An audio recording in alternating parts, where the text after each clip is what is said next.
Ladies and gentlemen, welcome to TNN, the Timpedia News Network. Tonight, we're bringing you live election coverage of tonight's decision. What is the podcast topic?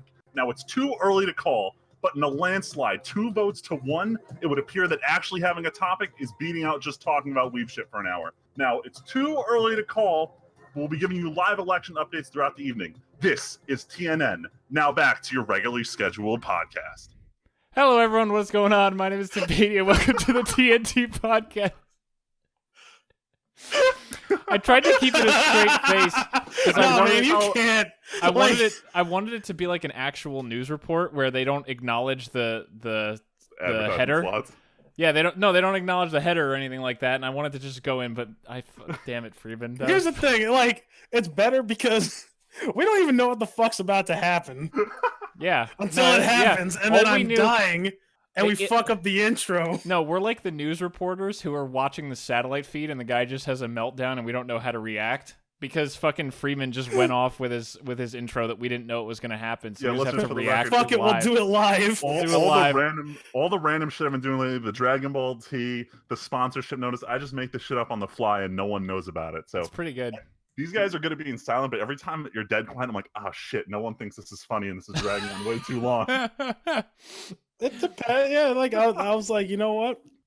I'll give it a shot because when I asked him what it was funny, I was like, oh, is it gonna be funny? You're like, maybe. I'm like, you know what? The other ones were kind of solid. Because I literally never know if it's gonna be good or not. Anyway, let's do the real intro. So for the actual podcast crew, as I said, I'm Timpedia. This is episode 59 of the TNT podcast. Getting that number on my right. I'm Friedman, also known as Andrew, but mostly known as Friedman. And on my left, this is just Cowboy Tyler. Oh God! Yippee-ki-yay! It's actually been funny that you're the one person I've been sending lots of every day. That I find some r/gaming has like 20 Red Dead posts. I usually send one of them to Tyler every single day. Cause I leave my friends for Red Dead. Yeah, legitimately, motherfucker. I'm gonna let you guys know. Dude doesn't keep his ideals. Listen. I'm trying to live the outlaw life. Fuck you. You guys, all right. Well, if it makes you feel better, you guys weren't the only ones I ditched. All right? You're right. It doesn't make us feel any better.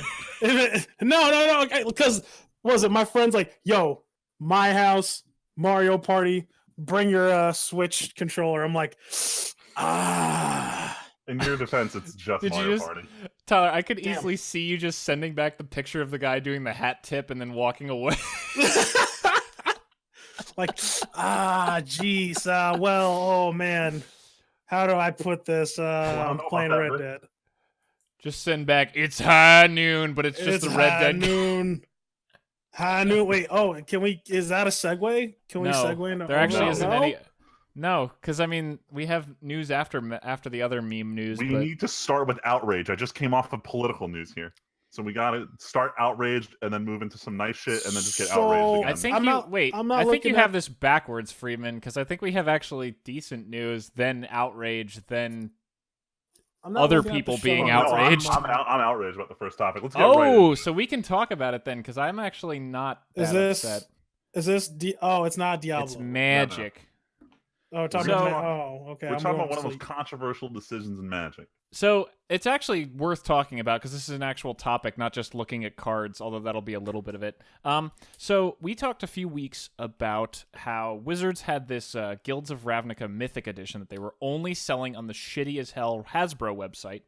And I believe we also talked about how it was a massive technical fuck-up, how tons of people ordered. Some people's orders got paid for, but they didn't actually get an order through. They just sent Hasbro money. Some people ordered 2 and only got 1 because they oversold anyway, even though the site was running so slow. And I don't know if anyone actually got the 2, that if anyone ordered 2, if they actually successfully got any. But some people suddenly on, what was it, Thursday last week, Freeman, I think? It started showing up on Reddit. I messaged you about it. It was close to the end of the week. Yeah.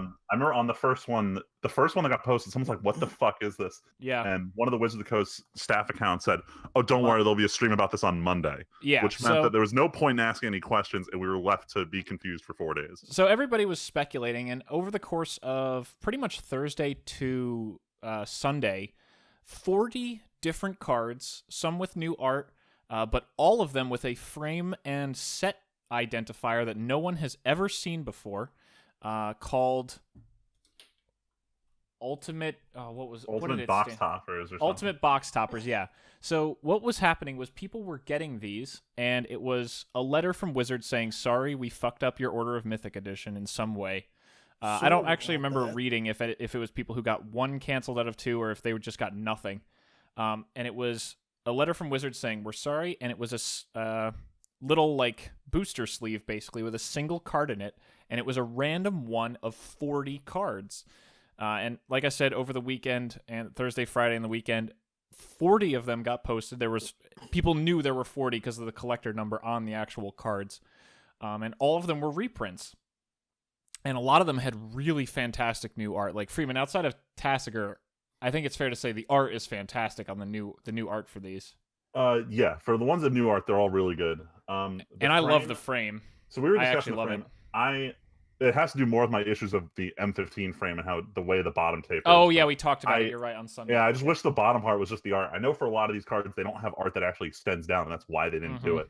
But for what they did, it looks pretty freaking good. Question. Sure. So wait, these 40 cards that they sent out, were they want like rare cards that were in the packs? So yeah, so they're all reprints from sets years old, but no one knows what. There was a new set symbol on them, and they have this totally new frame. Here, I'm actually going to send you a link or post the link to Mythic Spoiler. In the they got rid of the cool frame. Okay, if you scroll down, they're there.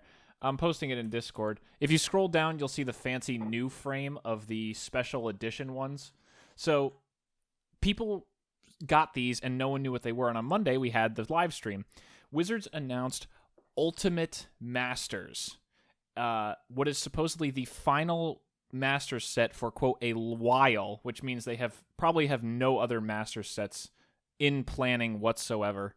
And they said they're going to be switching to things like Battle Bond or Conspiracy or other supplemental products to get reprints onto the market that are needed. But this is a surprise master set, which is releasing in December, which is crazy soon when you think about it. And Freeman, I just found out today, listening to the Goldfish podcast, Escalate, this is going to have a 2-day spoiler season before Thanksgiving. I was wondering if they were even going to do one. They are, apparently. It's going to be 2 days. Everything is going to get shown in the entire set, which is fair because we've already seen all 20 mythics and 40 of the rares. Yes, there's only like 40 rares and the rest of the uncommons commons, which we can expect good things based on what this set looks like. Actually, no, 2 of the cards with alternate art are probably uncommons because there's what's it called? Bitter Blossom probably isn't a rare. Maybe it is. I don't know. Fulminator, Kitchen Finks, that's what it is. Kitchen Finks and Eternal Witness are both uncommons in the set. Yep. So anyway, Wizards announces this thing, and based on the card selection for the 40 cards, this is what every other Master set this year was supposed to be. Iconic Masters and Masters 25, which Tyler, you probably remember. We talked about them both being pretty big disappointments to a lot of people. This set, based on the 40 cards that have been shown so far, is killer. These are some amazingly good. There is almost no reprint in here you can go, that was a bad reprint.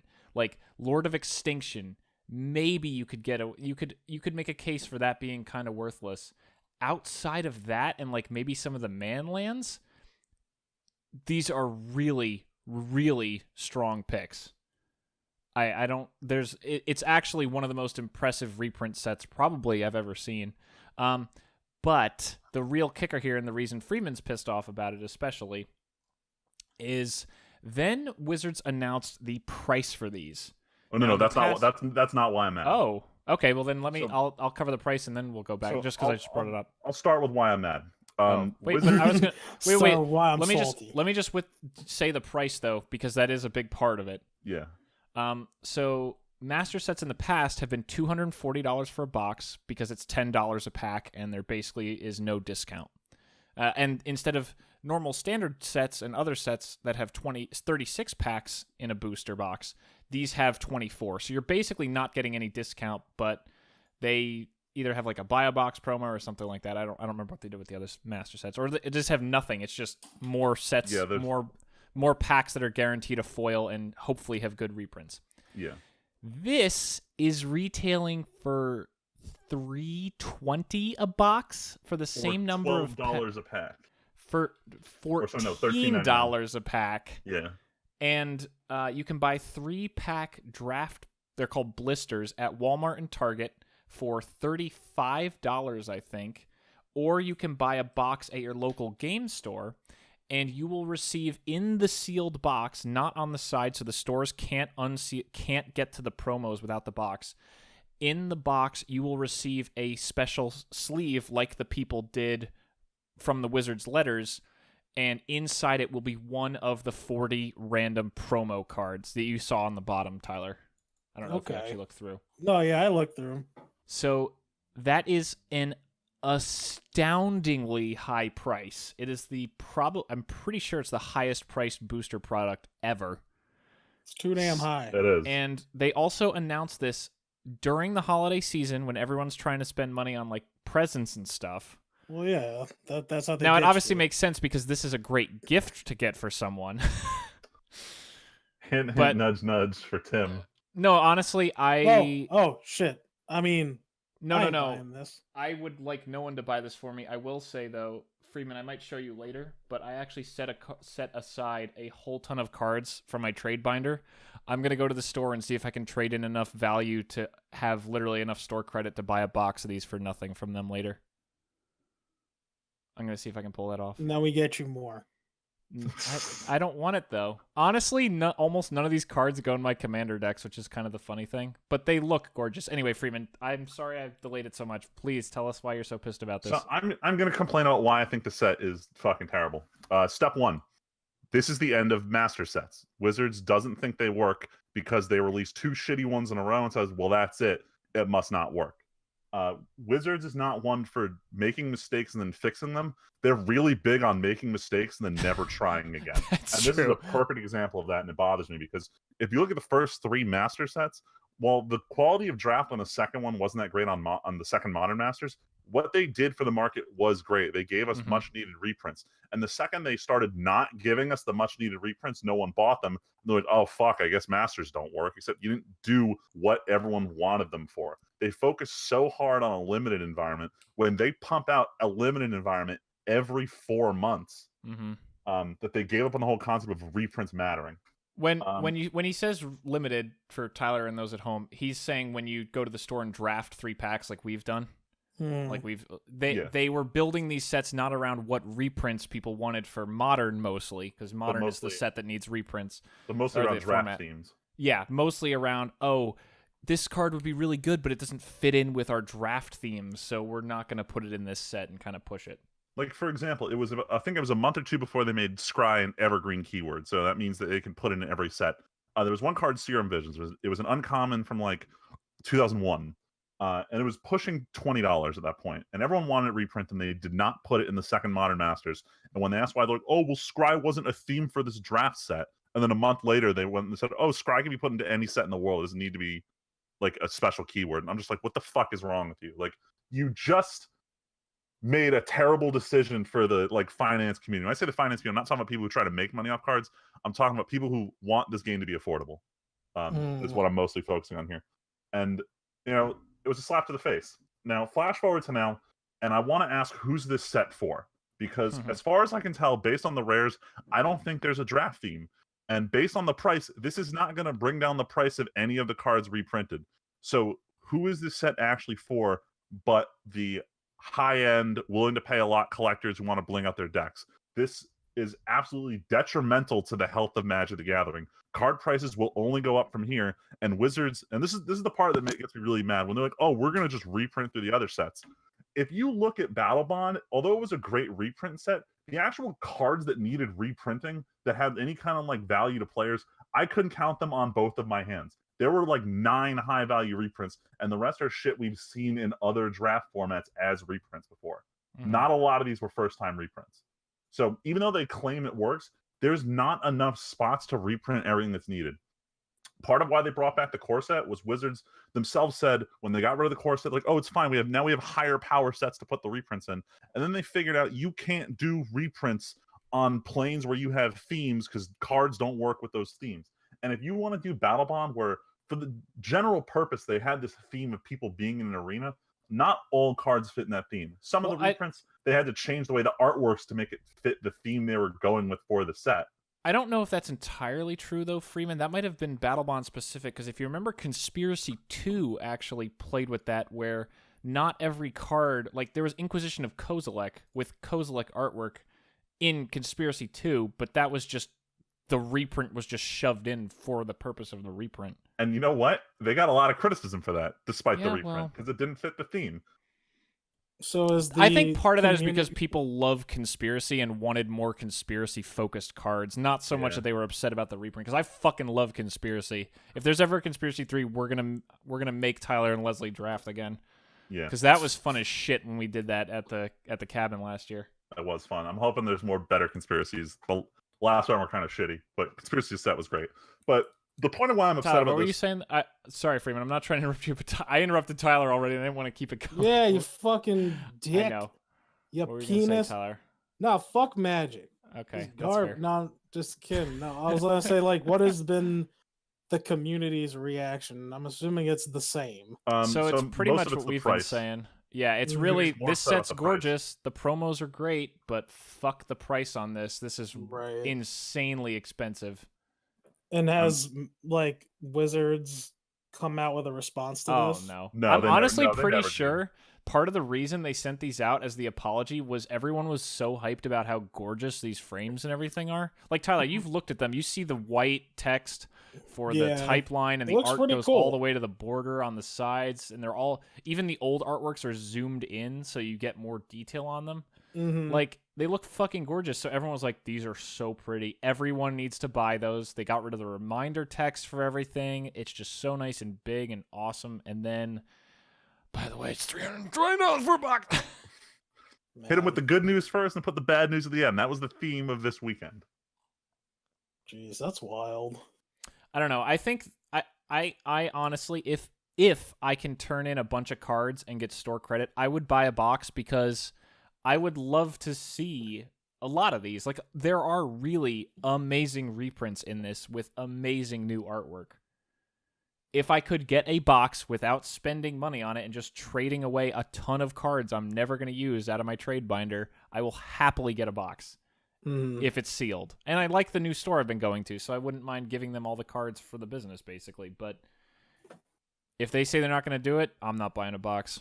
Fuck no. I'll summarize in a sentence. The reprint arts are cool. I love the way they look, but it wasn't worth killing off Modern Masters for this. I think it... I only disagree because listening to the Goldfish podcast, because they watched the actual Twitch announcement.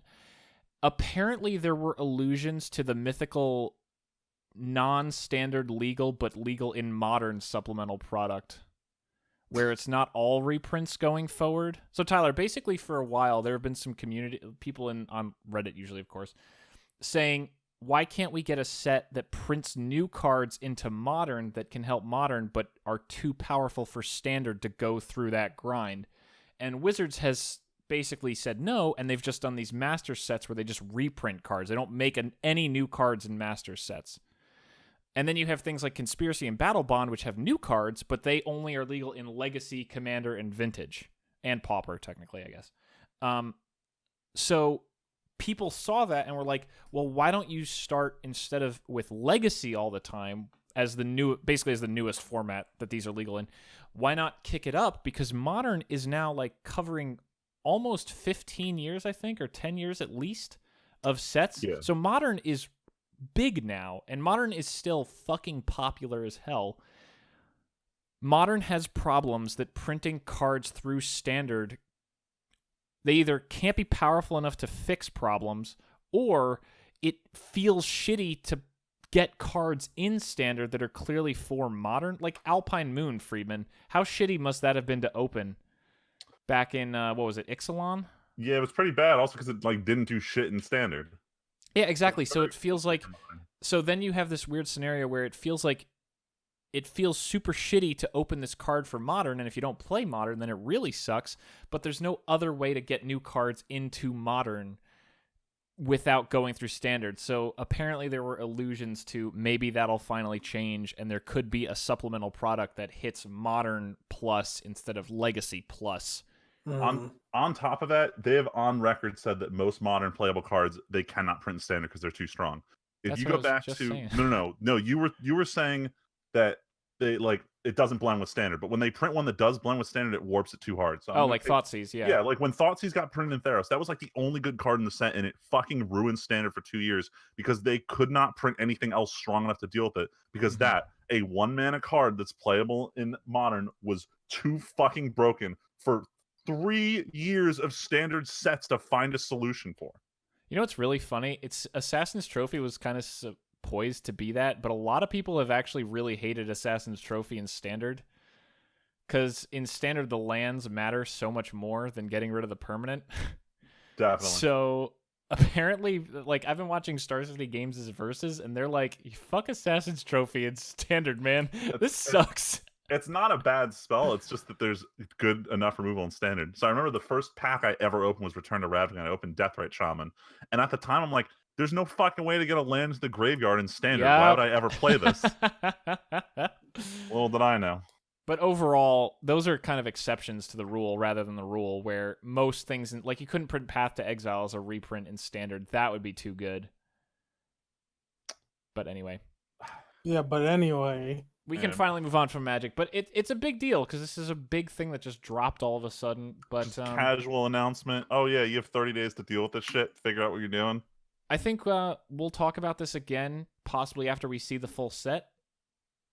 You know, we'll see what the full thing looks like. I got a D salt before I can talk about it. That's fair. Well, you have a few weeks because, like I said, it's right before Thanksgiving, so you have like what, 2 weeks, 3 weeks?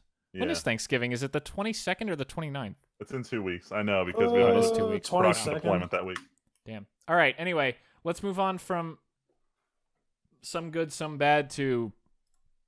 Well, actually, some good, some bad from the same company. Let's start with the good. All right, so let's move on. BlizzCon was this weekend, and we'll start with the good shit. So Papa Jeff goes on stage, and to literally no one's surprise, reveals Hero 29, shows off the cinematic revealing her. This was the McCree cinematic that explains the backstory of the Route 66 map with the train wreck. And it stars McCree and his ex-gang of Wild West thieves, composed of mostly Omnics and this one woman whose name is Ash, and she's fucking busted in the PTR right now. Ash is Hero 29. Waifu. She's Tyler's new waifu. So you know what? I gotta look at her. I haven't even seen her yet. I get to call dibs on Diva now. Yeah, you do get full rights to Diva now. It helps that Ash has the cowboy aesthetic going on that you're fully immersed in right now, thanks to Red Dead Redemption. Dude, it almost feels, and I know this isn't the case, but it's almost too weird that Red Dead Redemption came out last week, or the week before, and then the week after Blizzard announces this Ash character. So it feels like it was too well timed, but the cinematic has been in the work for like at least 6 months. Oh yeah, of course. Wow. So it's just a happy coincidence. That's why. Yeah, but she's kind of interesting. It's kind of interesting. So a while back, I think I shared this story with someone else, but the Overwatch team was like looking for, people, and like I was thinking of trying to apply back when whatever, and I think they were asking like if you apply, you should you have to come up with a character concept, right? And the whole time I was like, what this game needs? Like this game needs like a nice mid-range, like basically Tim, like a DMR. Yeah, I was gonna say I see her doing the rifle, and I fucking love it. I gotta say I'm excited. Yeah, it's like it's a good mid to long range like character, and like I was like, you know what, like this is what like I think it would need. I was like, if I could make a character, it would probably be similar to what Ash was. And when she came out, I was like, oh shit, it's No, almost she like they seems read pretty my neat. thoughts. I would like to try to play her. And she's interesting. She has a carbine. She has a lever action carbine with a double barrel shotgun, which is good for mobility, and it also knocks people back. And knocks her back. It knocks her back, which is good because she has that mid to long range, but she's not so good at close range, I'm I assuming. gotta say, her So ult is kind of lame. It just summons this big robot. yeah, summons Bob. But when you use it, it's really fun because Bob Okay. comes in and he does what's essentially like a Reinhardt charge at the opponent. I'm seeing it. And the second he hits someone, he fucking launches them into the air. It's hilarious. So you can play it around it because you know exactly where you're gonna get launched. You're gonna go straight up and you're gonna come straight down. And then once he's there, he's a 1200 hit point turret for 10 seconds. So I think He tips his fucking hat and starts shooting people. So why is she so good on PTR? So she's just strong right now. So right now,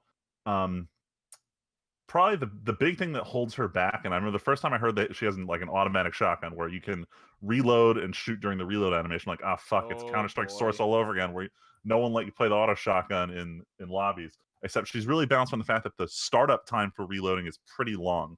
So you don't want to have to be reloading because you're stuck there for a while loading each pellet in. You can break it, but like it's a bitch having to like start reloading and then fire off and be like, all right, well, I gotta start this fucking animation again and reload.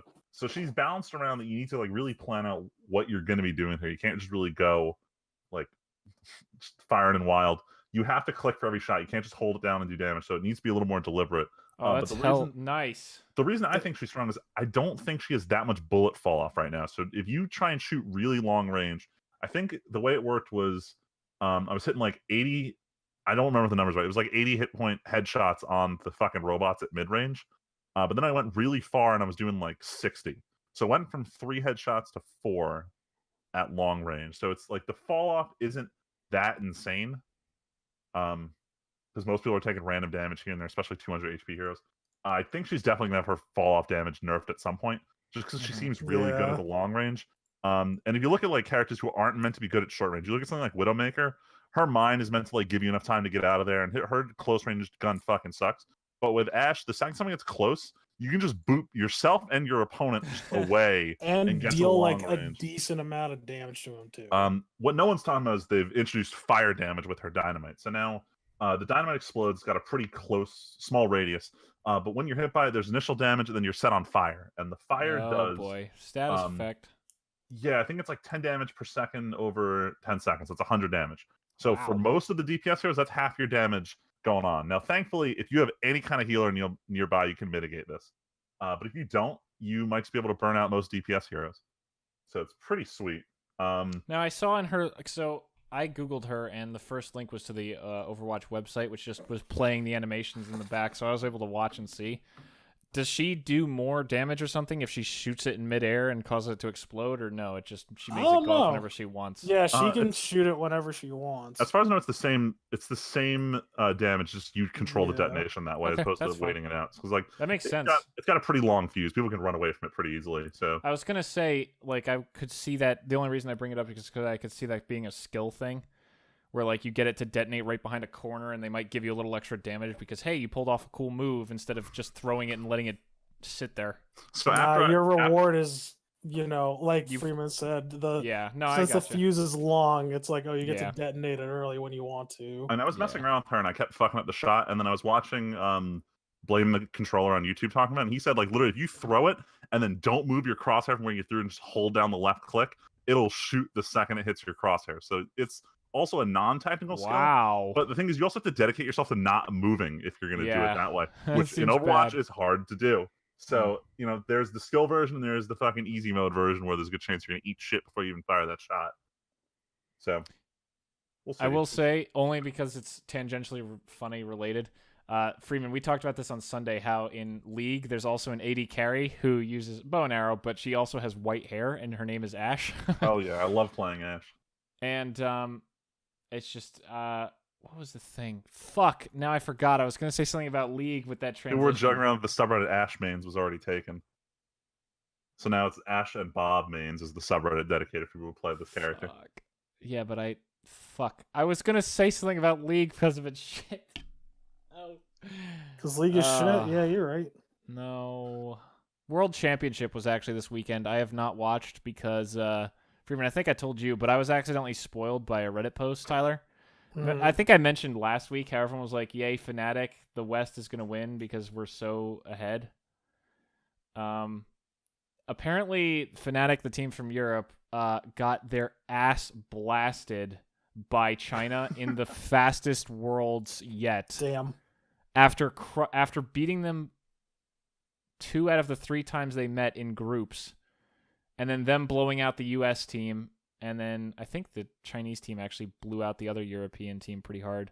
But everyone was like, Fnatic's got it, and then bam, fucking 3-0'd record time.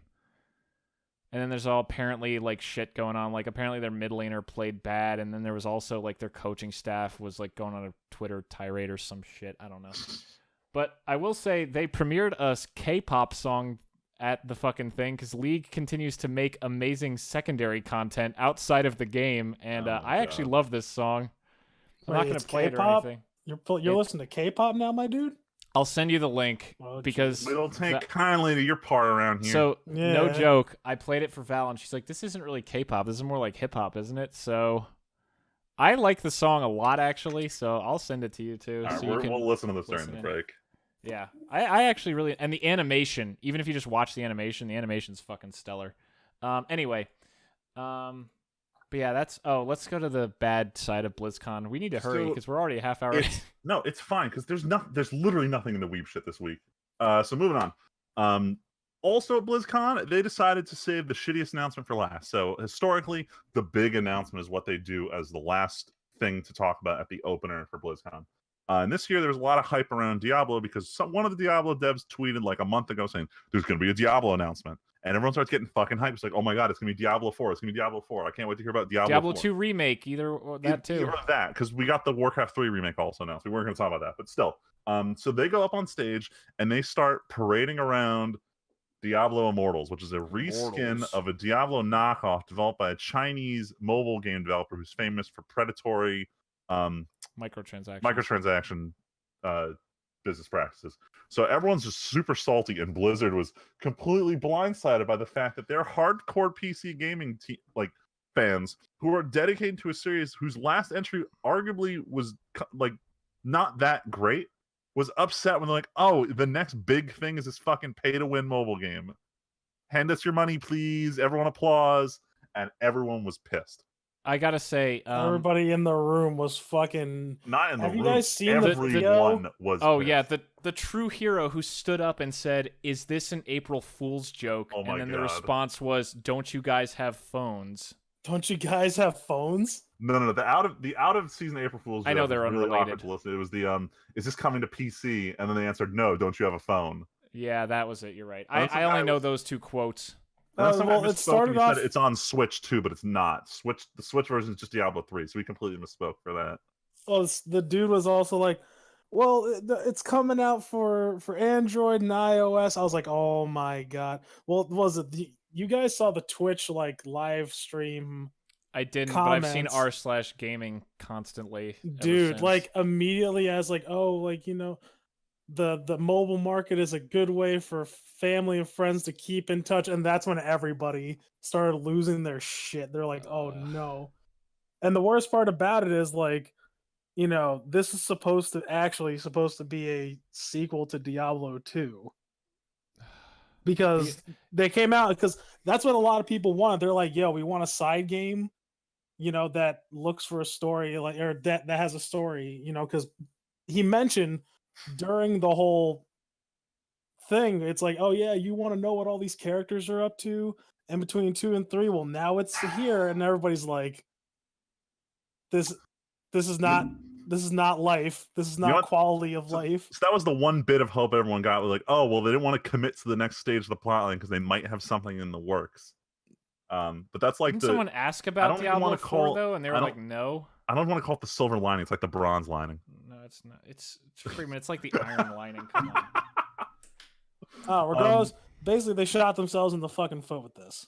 So what's actually happening is they didn't want to talk about Diablo 4 because let's be real here, it's in development, but it's nowhere near close enough to showing off. And Diablo 4 has already apparently, according to sources, gone under multiple iterations and redone multiple times. So they're not confident that the current iteration of Diablo 4 is going to be what they reveal. So they don't even want to talk about it yet. Blizzard is famous for not revealing anything until it's close to like release. For anyone who's really interested, they posted the whole hour-long panel they had at last year's BlizzCon where they talked about how Overwatch was made out of the wreckage of the failed MMO Titan. And Jeff brings you through the exact timeline of when they got certain stages working, what they had to do in order to get to BlizzCon, and leading up to the full playable demo where they're like, these are the 12 characters we need to show off to people. And it was really cool seeing them, seeing Overwatch start from like literally just blocks on a screen to a full game. But Blizzard does not want to show off anything before it's ready. And this is part of it. Even if they have a team that's been working on Diablo 4 for 5 years, if they don't even have a promotional image to show off, they're going to pretend it doesn't exist. And that's how Blizzard operates. Which is a good way to be, because you don't want to. I mean, there's so much going on in the world these days, like in the internet. I mean, that like, what's the point in announcing something and showing it off that far in advance? Like, the only people who get away with that is fucking Cyberpunk.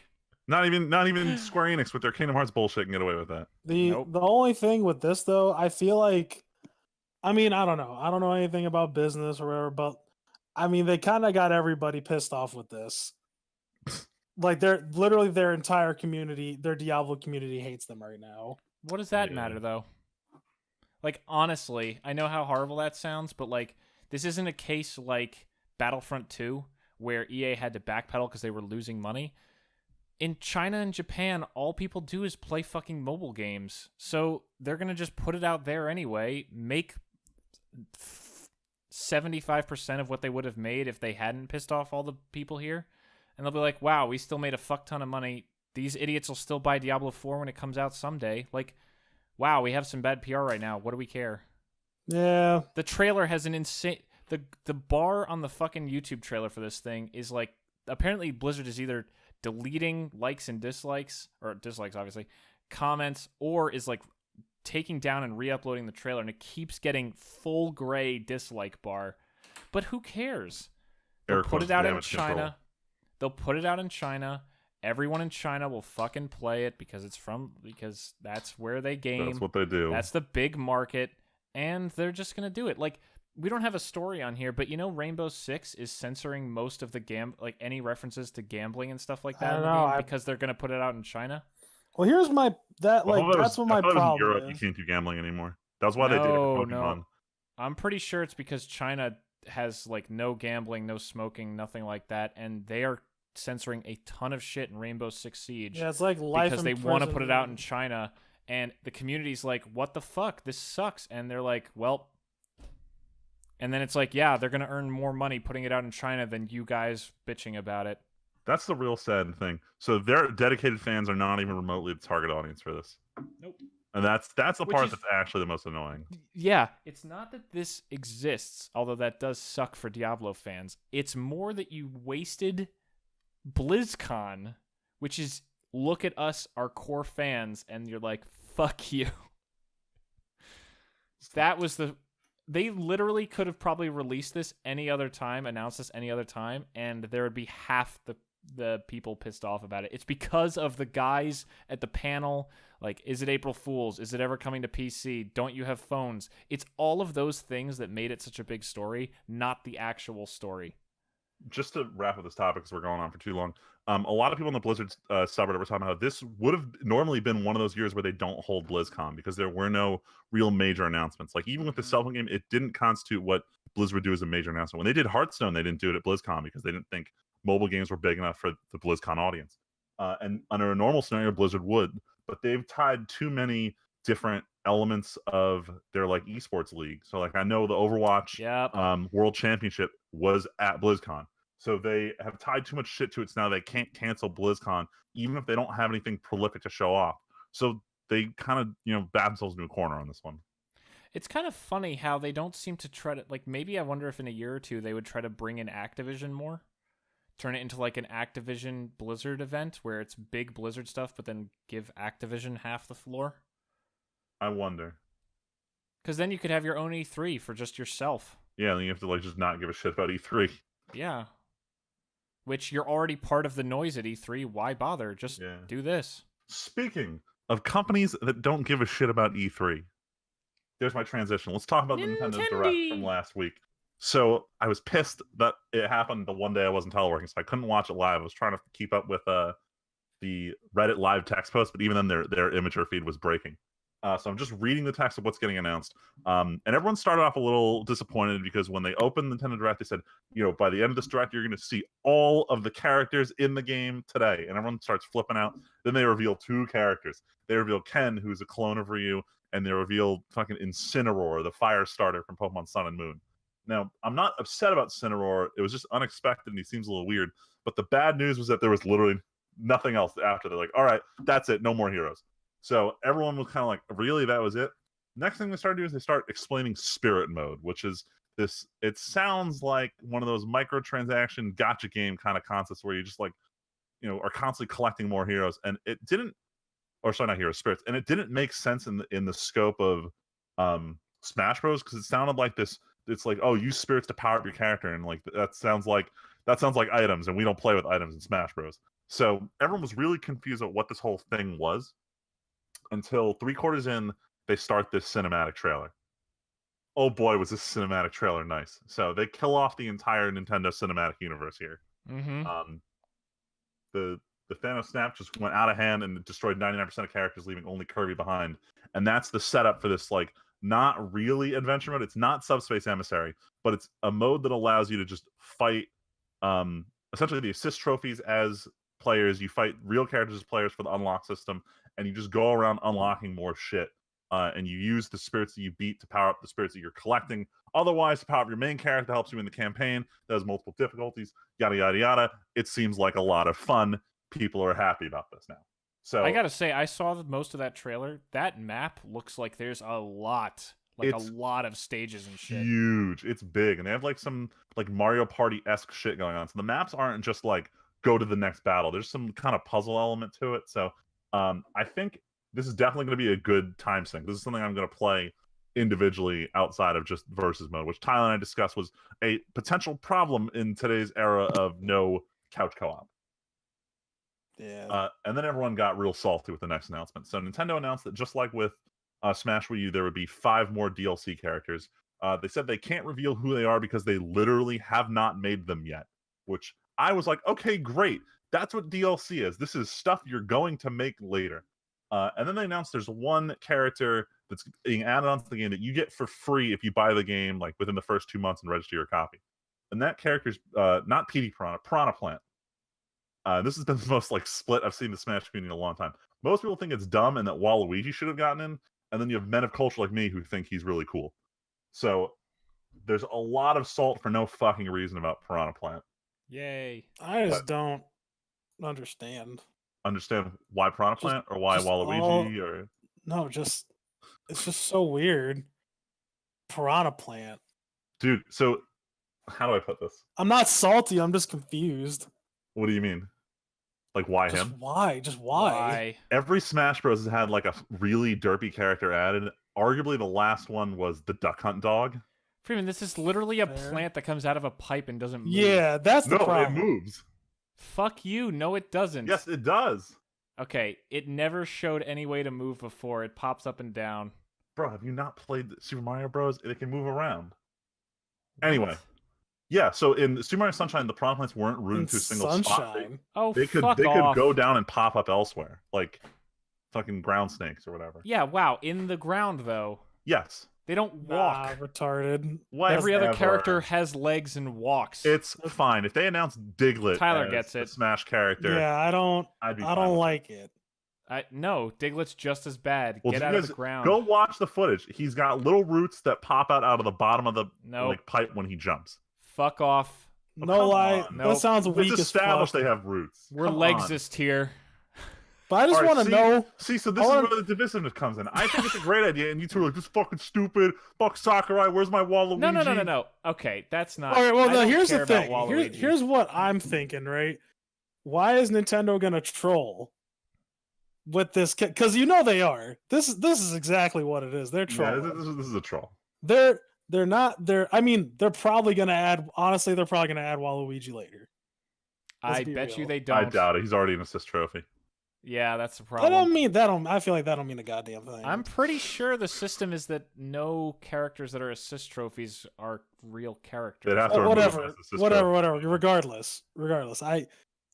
The fact that they're like, yo, we're not gonna listen to you. Fuck you, fans. Piranha Plant, though. Well, no, Freeman's clearly on board. No, I like it. I think it's really cool. I meant he the controls someone like general Bowser Jr. It looks like a good fighter. the general populace, right, is like, what the fuck, though? I get the troll pick, but I feel like there had to have been maybe another guest character or something. Like, I know Goku was talked about, and that would be cliche, but he's been on the Switch with the Dragon Ball fighters, and, like, I'm just sure there's some, like, even Skyrim guy or something, like... Skyrim guy? The problem is the guest characters are something. expensive, so Ken was the only new guest they got a hold of. I'm sure he is, but, like, still... Actually, no, they got all of Castlevania. I lied there. Anyway. I don't know. I just feel like, why anthropomorphize a plant when you could have found someone who's a normal fighter? They didn't change him that much. He controls like he does as an enemy in the Mario games. Go watch a trailer. It looks good. I don't want to. But why? All right. But why a piranha plant? Why not a flying Goomba? Why not a hammer bro? Well, no. Well, because they had to pick one. No. Here's another honest thing, Freeman. I feel like basically every other character outside of Pokemon, I think, I'm probably wrong because I don't know the full roster, but I'm pretty sure everyone but, like, Pokemon are named characters. No. Can you... Okay. Rob, if I'm wrong... Duck Hunt Dog, Villager. No.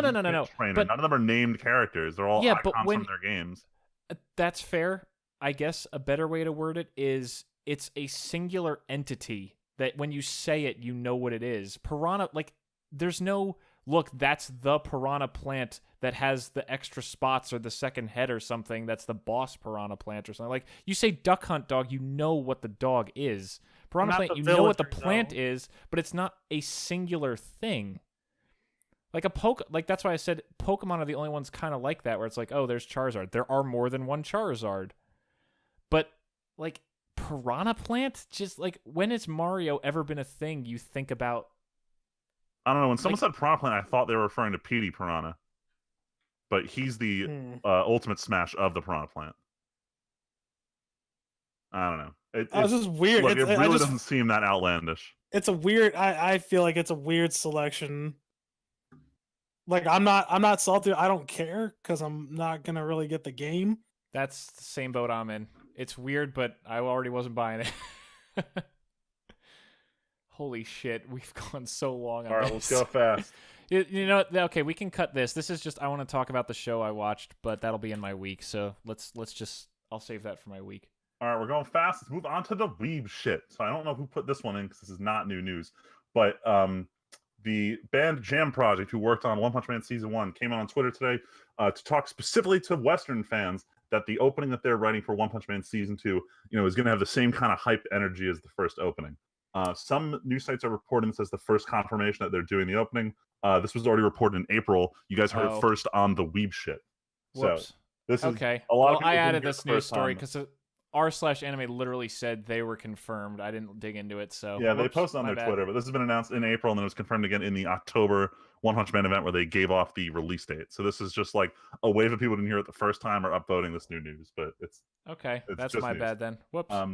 Moving on, keeping with the topic that we talked about 2 weeks ago, the Broadcast Ethics and Programming Improvement Organization, or BPO for short, has received a lot of criticism regarding Goblin Slayer.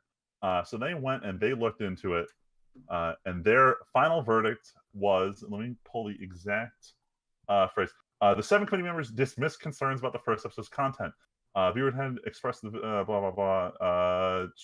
Committee responded that they felt adequate consideration went into how the scene was depicted, and they believe it falls within an acceptable range for what is aired in a late night time slot. Suck it, Mother's Basement. Yeah. They thought it was depicted. Fuck you. Anyway, so that means that Goblin Slayer is not going to receive any kind of like television controversy going forward. This is just people who were very sensitive about the scene being upset, but you know, there's some justification in it, but not enough to pull Goblin Slayer from television. You know what I noticed in connection to this? I mean, like, this is more of a personal thing. I did not realize how many of my friends were very, very like no about the first episode. Everyone I know has hated the first episode. It's really weird. Yeah, I guess I'm a freak, man. Because don't get me like, wrong, I felt very uncomfortable in the first 10 minutes, but the second time we're a-okay. Yeah, but like everybody I've talked to, like, I mean, Luigi was a given, but everybody who I talked to, they're like, nah, this show's kind of fucked up. I mean, like, I'm gonna keep watching it, but like, I don't think I'm ever gonna watch that first episode ever again. I'm like, I mean, you watch everything else. Like, yeah, what's so fucked up about this? I mean, yeah. What am I saying? It is fucked up. Don't let me. I'm not saying like, you know, obviously like rape is wrong. Like there is something wrong about it, but I find it odd that like people will watch and engage in other things that are extremely questionable. However, this is the thing that fucks you up. But Luigi is different because Luigi is like actively doesn't like stuff like that. That said, he's caught up on Goblin Slayer and enjoys the show overall, just not that first episode. Yeah, I caught up on Goblin Slayer. Actually, I watched it at work today. Oh my goodness. God. High risk. It is high risk. I was like, man, I don't give a shit. But I was watching at my desk, and my supervisor who sits behind me. He turned around. He's like, Tyler, what you watching? And it's a scene of the witch. And she pulls out a giant, of her cleavage, the fucking large candle out of her tits. And he's like, what the fuck is this? Yo, for real. This is why I will only watch like Boruto at work, because any show that I watch, there will always be a fan service scene right as someone I know walks past where I'm watching. So I've given up on anything that isn't just like shonen at work. Right. I was like, yo, Paul, listen. This show is great. You might like this because he's super into the medieval shit. Like we got him to play D&D once. He loved it. I was like, you probably would like it. He's like, I don't know about that. But it was funny though. But I'm still actively enjoying this. In fact, I was telling Freeman, Tim, that I was probably going to start reading the manga when I got the chance. Hell yeah! Wow. Yeah, like it's that good. I want like it's well. engaged me that much. The art in the manga is also insane. So I want to see what it's like. Yeah, the from the frames I've seen, it looks incredible. The line work is something else. But what I have a problem with still is Freeman. Remember we were talking about the animations of how Goblin Slayer is 3D rendered. Like the CG animated. Shit. Yeah. Man, it really fucked me up because he'll only be walking for 2 seconds, or he'll be opening a door, right? Which you'd think it's like, oh, that's a simple animation, right? Yeah. No, they have to 3D render that. They have to 3D render him opening the fucking door. If he's moving in more than 3/4 of his body's in the shot, they're just gonna fucking CG the whole thing. It's so jarring. My friend's like, nah, it's not a big deal. I'm like, bro. The swap back and forth is even worse. Like if he was CG the whole time, it would be fine. Yeah, that's what I'm saying. If he was CG, it would be easier to see the whole time. But they literally swap him back and forth so many times, it's jarring. It's really annoying. It's a fucking problem. It really is a problem, and it bothers me. So I'm glad you mentioned the CG 2D splits. I'm going to bring that up right after this last point about Goblin Slayer. So Tim posted today. Crunchyroll released their maps of who's watching what. Oh, and for one of the first times in a while, all 50 of the United States are watching Goblin Slayer more than any other show on Crunchyroll. Now that said, usually they take out all sequels. So they said in the past, there have been seasons where if we'd shown it, Attack on Titan and Hero Academia would have been universally the most watched across the United States. But since they usually don't put season 2s and season 3s in, You know, surprisingly, they didn't leave out Sword Art Online or JoJo. I guess they're unique enough that these seasons are their own thing. And I love that Italy is watching the one season of JoJo that's set in Italy, like more than other shows. I thought Italy wasn't. Half of them are. The southern half of Italy is. Okay, because I saw a Reddit comment that was like, Italy isn't watching JoJo. This is so weird. Yeah, and someone came back with, no. This whole section is like the part where JoJo actually takes place in this season is the one that's watching it. Gotcha. But yeah, America's all Goblin Slayer, and then like the only other ones that hit anywhere in the world were like Sword Art, JoJo, and I think one other one might have popped up. I think the fucking Zombie Idol one. Oh yeah, might be making splashes places. Whatever. But outside that, yeah, I sent the one picture. There was a Reddit post with all the different continents, but I just thought it was hilarious that we haven't watched it yet still, but Goblin Slayer just bam, the giant picture over the United States. Hell yeah. Anyway, moving on to the last topic of the Weeeb shit, because we need to get onto this topic that won the election. By the way, that's your election coverage has been TNN. But the last point I wanted to make, and I put in the notes, was that time I watched an anime because of a potential waifu. So in the past, I've done this frequently. I've gotten burned doing this, and I keep saying to myself, no, I shouldn't do this again.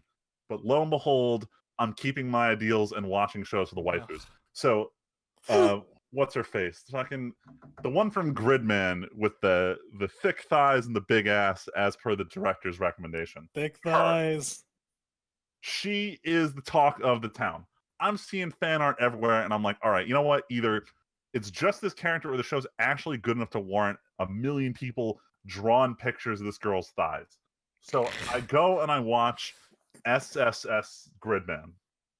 And I was very skeptical going in because of the CG of the fight scenes. But after watching enough anime YouTubers repeat the exact same point at me, that this show originated as one of those old school, like, dude in a costume fighting another dude in a Godzilla costume-esque shows. Part of the CG appeal is to get the movements to look more human than they would if it was 2D. So people are doing like the fucking Power Ranger poses and shit in CG, but they're doing seamless transitions back to 2D when it's not like a fist-to-fist fighting moment. Like if someone gets knocked back into a building, it's back to 2D. You see them like grabbing a building to throw, that part's 2D. But the second they do some like weird fighting shit, then it's into CG, and it's transitioned well enough that I didn't notice they were doing it for the first 2 episodes. So they got that going over Goblin Slayer. I'll say this much so far: it's an okay show. It's definitely like the monster of the week kind of thing. You're not gonna get any deep shit out of this. It's purely like, I'm here to watch fucking Godzilla fight Robo Power Rangers here every week. That's 100% what this is. It's pure just like watching this for enjoyment, Saturday morning cartoon. And it's in direct reference to a show that was just quite literally that. It was just like monster of the week, dude shows up, punch them out. The one really good joke going on is that in the show, in the original one set in like, I guess the 70s or 80s, they built what they called the highest tech computer possible. And the same computer is in this show, but now they just refer to it as a piece of junk because it's the worst computer possible. So I like they kept it the same, but they've recontextualized it based on like present day. I don't recommend Gridman. It's just okay.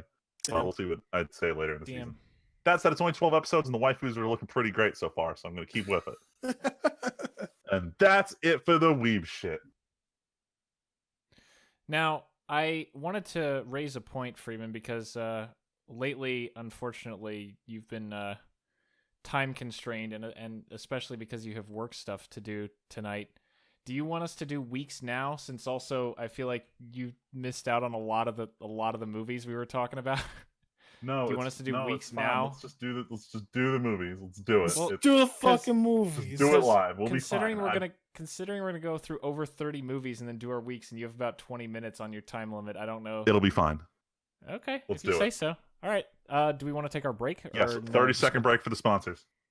All right, we will take our sponsorship break, and when we return, we're going to do part 2 of the classic movies. I forget what I called them in the podcast before. Running the Classic. That's what it was called, right? Oh, fuck. Running the Classic part 2. So we'll be back in a sec. And we're back. Time to talk about classic movies again. We're just going to jump right in. If I forget to post the list, it's on part 1 of this, but I'm going to try to at least, even though I've been bad about time codes still, I'm going to at least try to post the link to this list that we're working off of.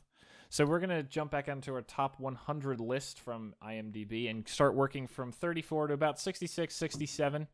Cover another third of the movies. And then, next time we'll finish off the list.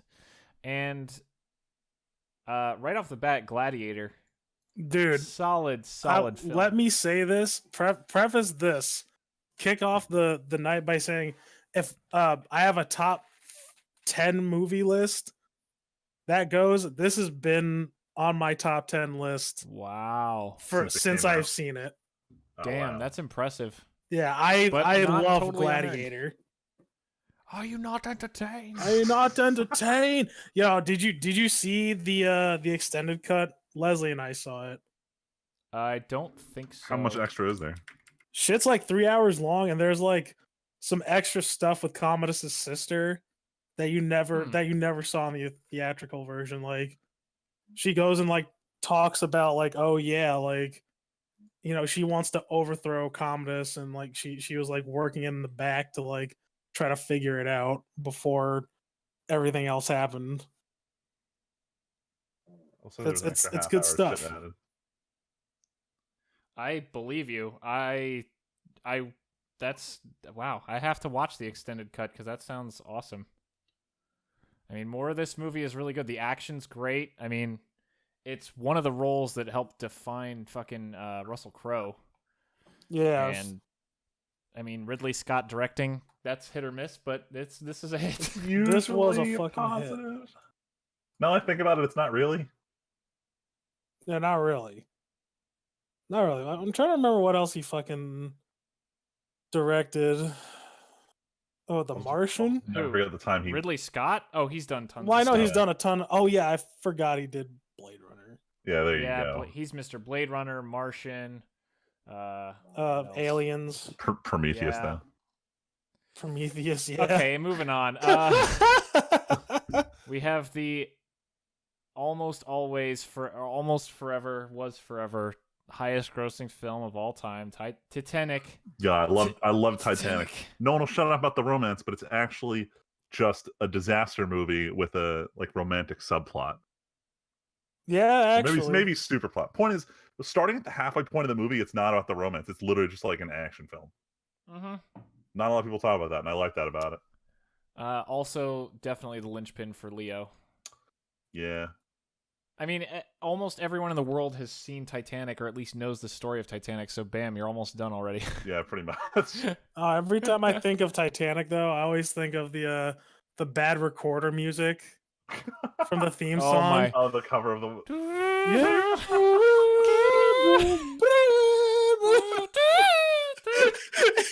It has me crying every fucking time I hear it. It's amazing. Listeners, you should look up like just bad recordings. You can't.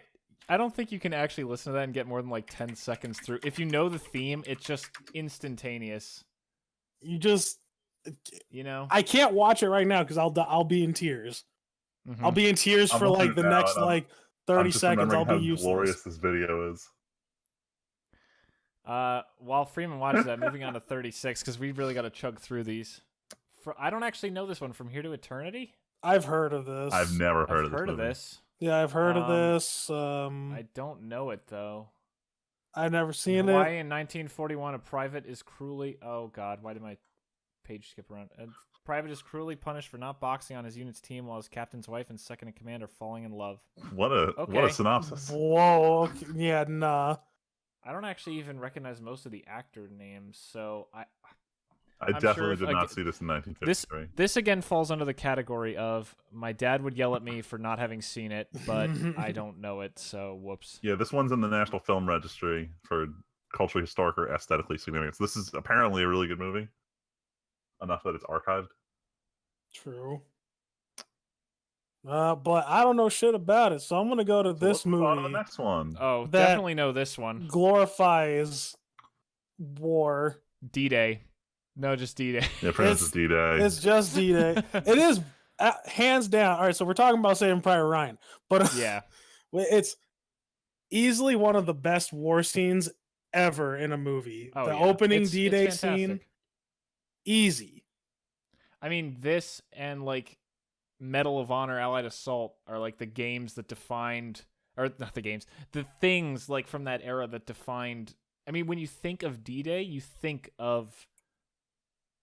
Most people think of Saving Private Ryan. Yeah. And people talk about the first 10 minutes of Goblin Slayer being traumatic. I still can't get the picture of the guy holding his guts out in the first 10 minutes of this movie out of my It's head. pretty brutal. Dude, it's fucked. Like that. Yeah. Like if anything, but which is kind of weird because like later on I was like, oh, this is kind of like a cheesy thing. Even though the first few minutes are literally just people dying. Like, and that was what was a great depiction of it. Like literally, these people are shitting themselves in the boat.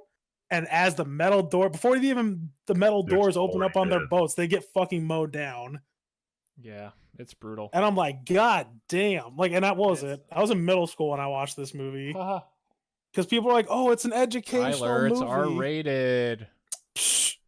First R-rated movie I ever saw in theaters was Bad Boys 2. I was like in 6th grade or something like that. Damn. It was amazing. But yeah, Saving Private Ryan's fucking great. It inspired a lot of really. I great always things in remember media. hearing the story of how Matt Damon was given preferential treatment and didn't have to go through basic military training like everyone else did. So they automatically didn't like him, so that it comes out a lot more when in the movie when they're trying to rescue him. Damn. That's some spicy filmmaking that you probably couldn't get away with these days. Not well. That I feel like that. Like you could do some stuff with that. That probably, but not like fucking Stanley. Not some Stanley Kubrick shit. Oh yeah. The stuff he put his talent through was absolutely absurd. Yeah. But yeah, I mean, Steven Spielberg directed this. Good movie. I would watch it again. Dude makes good films. Yeah. Oh yeah. I don't know this one. Although it has Gene Hackman, Morgan Freeman, and Clint Eastwood, and directed by Clint Eastwood. So how have I not seen this fucking movie? I don't know, dude. Like a big how have I not seen this movie? What is this? Unforgivable. I'm actually gonna go acquire this movie right now. Yeah, seriously, this sounds fucking holy great. Shit. I'm actually gonna go find this movie. While we talk about it, but yeah, retired Old West gunslinger William Money reluctantly takes on one last job with the help of his old partner and a young man. Who's the young man in here? None of them. Spoiler. None of them are fucking relative term here. All the top billing people on here: Clint Eastwood, Gene Hackman, Morgan Freeman, and Richard Harris. They're all old as fuck. Keep in mind, this movie was 25 years ago. 26. They're even in 92 they were all old as fuck. all the top billing people. Yeah, who's the who's the young kid? Who's the young person? It's got to be who's Richard Harris? Richard, I know his name. I just looked him up recently. He born died in 2002, so he wasn't young either. He was shit, he was Dumbledore. He was the first Dumbledore. No. Okay, I don't know who the young man is then. Fuck it, whatever. Yeah, I forgot. Wow. Shit, it is him. It's Dumbledore. Dun, dun, dun, dun, yeah, it's first Dumbledore. Dun, dun, dun, dun, dun, dun, dun, dun, oh man, that time that Han Solo beat up the Nazis. Oh, we're still going down the list here. Yeah, moving on to 39. No, this trilogy was pretty good. Yeah, it's one of those start high, go low, end high. Yeah. I haven't seen. Belongs in the museum. I've only watched the first two just because I hear that everything beyond that just gets kind of eh. What? No, Freeman. If you can get through the second one, you can watch Last Crusade. Last Crusade is a lot better. Crusade. I'm not touching the Shia LaBeouf era. No, that's fine. Don't. No, I haven't touched that movie either. Don't acknowledge Crystal Skull. That's fine. But seriously. If you can sit through the insanity and weirdness and uncomfortableness of 2, 3 is so much more like 1. 2 is enjoyably campy, in my opinion. When you see 3 and you're like, wow, this feels like 1 again, and that's really good, then it's kind of like more weird and less good than it is for you now. Maybe I need some more context. I mean, but the best... This has one of the best scenes in any movie ever that was unscripted, where Tyler, you know what I'm talking about. At least the guy walks up to Indiana with a sword in the crowd. Oh yeah, and he just starts twirling it everywhere. And pulls apparently out they his had a gun. fight scene. Yeah, apparently they had been choreographing a fight scene, and this time Harrison Ford just took out his gun and fucking shot the guy, and they went with it, and it's perfect. I heard the story It's was one of that the best scenes. Harrison Ford had an upset stomach and didn't want to do the scene. Yeah, So they That just makes kind of like sense. improvised it on the spot.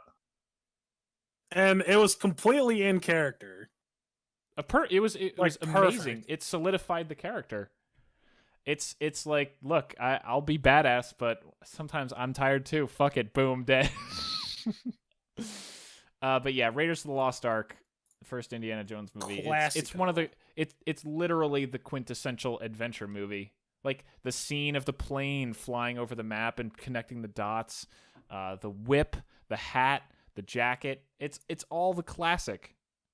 It's the adventurer look. And I know it didn't create it, but it certainly solidified it in the common culture for our generation, especially because we don't watch like the old westerns and stuff that were like serial TV shows that had kind of indie characters. But we all fucking know who Indiana Jones is. Mm-hmm. And like it was one of those movies that was really, the trilogy was good because the way they structured it. Because the first movie, they introduce you to the character, but they don't give you a lot about his backstory. They Mhm. just kind of go. And then the second movie, they start giving him more of a background. Like they give you a chance to get to know the characters. I don't know. We did like a brief in that one character writing class I told you guys I took. We kind of analyzed the Indiana Jones trilogy when it comes to introducing like new main characters. And you know it was a good. I was like, you know, that is a good example. Like Yeah. to get people used to the character, like you put them in a situation like, oh, that's fucking cool, and then from there it's like you get them interested, and then you give them the backstory. Yep. I mean, there's so many classic scenes like falling in the pit with the snake, the raiders, the ending where the arc opens. Like, there's so much. It's such a classic. It's crazy. Speaking of classics, though, talk about the sports movie, the only sports movie that matters. We're talking about Rocky. Oh man, fuck Rocky. Wait, really? Yeah, actually, fuck Rocky. I don't like this Why? You movie. don't like it? I don't like it. In fact, I couldn't get past halfway. I'll tell you exactly where the scene I quit. I got to the scene where Adrian comes over to Rocky's house and they're just chilling out. And I literally felt so like it felt cringy to watch. And I understand that's what the whole deal was. But I was like, no, there's no way. There's no way. Like, this is lame. This is actually lame. And so I just turned it off. But Tyler, you gotta crap thunder. No, I don't care how influential this movie was. I thought Sylvester Stallone was lame. Yeah. Damn. I'm throwing it out there. I thought he was lame. Damn, dude. I thought the story was lame. Rocky was fucking cringy. Like, I did not care for the character at all. And it's weird because, like, I mean, like, there are some times where, like, some movies can get away with it with me. Like, even if I don't like the main character, like Scarface, I don't like Tony Montana at all. Like, I don't even really like watching him, but the movie was good. But like with Rocky, he's like the driving force of that movie. He is the driving force, but the reason why I like Scarface is literally I always like the whole starting from the beginning, the rise and fall, you know what I mean? Like I'm always into those. But like Tony Montana, I know I'm going off on a topic here, but like I guess same thing with Rocky, right? Like I think because Rocky reminds me of like some person I know in real life, and I'm like, Jesus, I really don't want to deal with this right now. Like Tony Montana, I know too many loudmouth, like fucking assholes who think they have some sort of conscience, And I'm like, no, you're really just an asshole, dude. Like someone deserves to climb up your balcony and just fucking shoot you in the back. Spoiler for anyone who hasn't seen Scarface somehow at this point. I mean, I don't know if I've ever actually seen the whole movie. Never seen Scarface? I Watch figure it would be forever, your I kind wanna of rewatch movie. it pretty soon. I probably, but I don't remember if I've ever actually gotten around to it. Fundamentally, if anyone is into those rise and fall of gangster movies, it's very good. It's very well written. Al Pacino does a really good job as Scarface. And I think that's one of the and it's weird. So the difference between Rocky though and like Sylvester Stallone's performance in Rocky though and Al Pacino's is that like Al Pacino can act. Sylvester Stallone cannot act. All right, you Like, got that That's going part of for his you. charm. It is. You're absolutely right. It is a part of his charm. Unfortunately, it is a charm that I cannot get past unless there are other driving forces. Speaking of cowboys and Red Dead and shit and Overwatch characters, did you guys see the picture of it was on Reddit. There's a picture from the next Rambo movie and he's literally wearing like one of those rain slickers and a cowboy hat, and I saw at least one person Photoshop it into a Red Dead poster. No shit. Oh my god. Amazing. Anyway, have either of you seen either of the next two movies? Because I have. I think I've seen the first one, but I don't remember it, and I know they're both famous. No. All right, so 41 is A Streetcar Named Desire, which I've heard of a billion times. I might have seen it a long time ago, but if I did, I just don't remember it. The only thing I know from A Streetcar Named Desire is that scene from The Simpsons. Do you guys know what I'm talking about? No, Where I have no idea Marge joins a play because she wants to do something, and Flanders is also in the play, and he's playing as the dude with the fucking T-shirt on. Oh, wait, I and know he that. yells, "Stella!" Oh, okay. Oh, Yeah. That's all I know from the about A Streetcar Named Desire is from The Simpsons. And then the next one, 42, is The Philadelphia Story, which I don't know if I've ever even heard of. I don't off know the top shit of my head, about this movie. Cary Grant and Jimmy Stewart in a movie together sounds fucking amazing, so I should probably watch this someday. Because those guys are both absolute monsters. But I'm pretty sure we've all seen 43. Oh, thanks to school, we all watched To Kill a Thanks Mockingbird. to Exactly. Thanks school, to school, we've all seen To Kill a Mockingbird. We have read and watched this movie. Yep. Unfortunately. I mean, no, actually, I don't know. I can't say that. It's something that I would have to watch again because at the time I enjoyed it, right? I watched it when I was like in 8th grade, and I remember enjoying the book and the movie, but like I don't know, I feel like I'd have to give it another try to see if it stands up to my taste. I definitely thought the book was better, but the scene where they're on like the trials happening was like super well done. I really like that scene. Like that one stands out a lot, but the book overall was way better. Gregory Peck is another one of those classic, really awesome actors that are just hard to not watch and be magnetized by. Number 44, I don't. An American in Paris. Man, Freeman, American you went wrong. in We're starting to Paris. slow it down Dude, a lot. like I looked through most of these, like a lot of these are like not even like well-known movies in our. I could probably demographic. recognize. We'll keep going. American in Paris. I'm sure I've heard of this. I don't remember this if I've seen it. Gene Kelly's in it, so it's definitely not a foreign film, but it's directed by a Frenchman. Vincente Minnelli. I don't know. That's about it. Yeah, I got nothing. That's all we got. Best Years of Our Lives is number 45. Nope. I just don't know it. I feel like shit because I should probably, but I just don't. 46, My Fair Lady. Heard of it? Have to Haven't have watched seen it. this. Maybe It's got the famous Audrey Hepburn in it. No, I have seen My Fair Lady. I have seen this. Okay, so like the description says, basically I think it's Rex Harrison. One of the main. Oh shit! Is this? There's two gentlemen and a flower girl. They pass this poor flower girl on the street, and on a bet they bring her into the house. Oh my god! His house. This is She's All That, my dude. Holy shit! The Amanda Bynes movie? Actually, yes. I'm sure. This is probably where it comes from. Yeah. Yeah, it's got Freddie original... Prinze Jr. and shit. This is the original. Two rich guys make a quote unquote bet. One brings him in. He falls for her. She falls for him, but then she finds out it was a bet and blah blah blah. All right, I need to watch this. But it is a classic. I need to watch this movie. The original Freddie Prinze Jr. Okay. Yeah, I need to watch this literally because She's All That, the original. I'm thinking of She's the Man. My bad. That's no, not She's the Man. She's All That. It's with Freddie Prinze Jr. and Paul Walker. Okay, I know this movie. Yeah, and they're like, dude, she's a fucking nerd.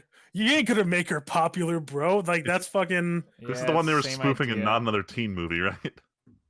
What? No, it was Not Another Teen Movie. It was spoofing She's All That. Yeah, that's what I'm saying. Oh, yeah. It was spoofed by, yeah. Then all comes back to My Fair Lady. Number 46. Number 47, one of Ed Reep's favorite movies, because of course it is. Clockwork Orange. I've never seen it, but it's one of the weirdest fucking things ever. Everyone always has great weird things. I couldn't get into this movie. I got halfway another through. Weird Kubrick one. I got halfway through and I was like, Kubrick, you didn't do it for me this time. It's just a very real risk with him. It's so weird. Ed is so into this movie. Because Ed's a weird dude. Yeah, I know, but like,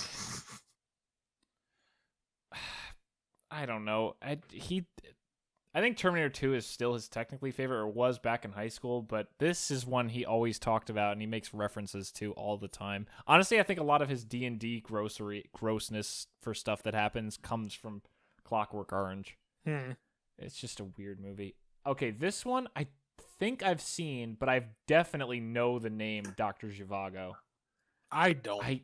For the life of me, I can't remember. I'm looking at pictures.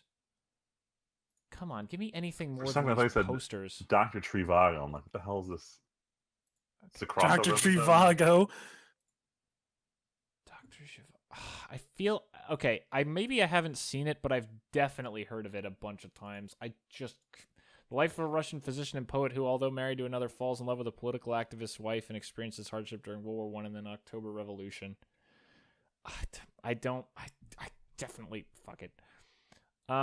This one I don't know. The Searchers. This is another Western. Nope, never heard of it. I don't know though. Oh, what's it called? The Searchers. I've never actually seen this one either. And I've been trying to watch as many Westerns as I could, but like, yeah, I wonder why. No, like even before actually was it Red Dead Redemption? The first one got me into Westerns, and I watched like a bunch of Clint Eastwood movies. Yeah, you know who else you gotta watch? Your boy John Wayne. The Duke. The Duke himself. Fucking what a badass. He only plays himself in any movie, but it doesn't matter because he plays the Western so well. Right? Fucking yo, John Wayne was the real American. Dude, it's like the battle. Were him and Clint Eastwood ever in a Western together? They probably couldn't have been because they were just like, it wouldn't work. Because they both just are the Western guy. But yeah, if John Wayne's in it, it can't be all bad because he always is John Wayne. You know what you're getting. Yes, actually. Number 50, Jaws. Another mega classic from Spielberg.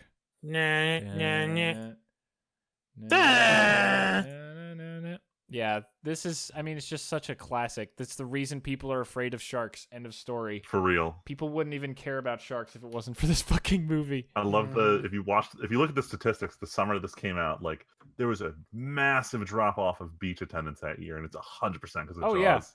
Yeah, absolutely. Again, this is another one where even if you've never seen Jaws, you know what it is. It's the movie with the shark, with the theme and the smile, you son of a bitch. Like something. You just know they it. Get in the water. they get out of the water. I forget the fucking. I'm trying to do the quote from the old man on the boat. Oh, okay. 5 men go in the water. 3 men come out of the water. Something. I don't remember. I don't know. That movie was fucking weird. Do you guys remember the game? Have you guys seen the video game? The Jaws video game for what? The I mean, I've Jaws seen Andrew's video game nerd for PlayStation 2. videos. No. I don't know if I want to see. You're gonna talk about Jaws Unleashed for Xbox, are you? Yes. No, I've never seen this. You never my good. goodness. Shit, This though. game It looks is like something shit. else. Holy shit, this looks terrible. It's fucking saw- bad. AVGN did an episode of like Spielberg movies or something, and he had a Jaws like NES game that looked terrible. Holy Mhm. shit, this is He bad. didn't have this. Can you bite an orca whale? Oh, this game looks amazing. No, get the fuck out of here. Freeman, shut the fuck up. Look at this mid-air. Wow, I just found a picture of a mid-air orca bite. That's wild though. Jeez. But fuck it though. But fuck it, though. 51. This is one of my. This is in my. Let's call it at least top 20. This Fucking movie, Patton though. So am I crazy, or do you guys sometimes just get the urge to watch a movie you haven't seen in a little while? Yeah, I get that all the Not time. really. I don't get the Like- rewatch urge that much. Well, yeah, because you have 50 million new anime to watch all the no, time. I mean even about movies, Um, like I just don't get that urge that often. Like once I've seen No, I it, know. I've seen That's it. fair. But I swear to God, for some reason, ever since I saw this movie years ago, every now and then I'm just like, man, I want to watch Patton again. Oh, It's this the weirdest is- thing. This is your But- rewatch movie, Tim? I don't even know why. Because it's good, but it's- fucking George C. Scott yeah, you're not kills wrong. it. He crushes Kills it. He it, makes dude. the movie.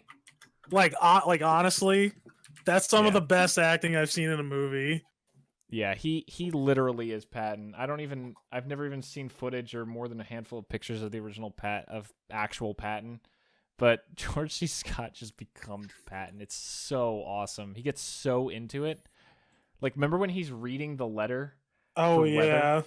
Yeah. Oh my god, it's so awesome. Fuck. And when he's at the intersection being traffic cop Yes. for all the tanks. Oh, God, it's so fucking cool. He's just so badass. You can feel the heat coming off of him when he yells at the soldiers.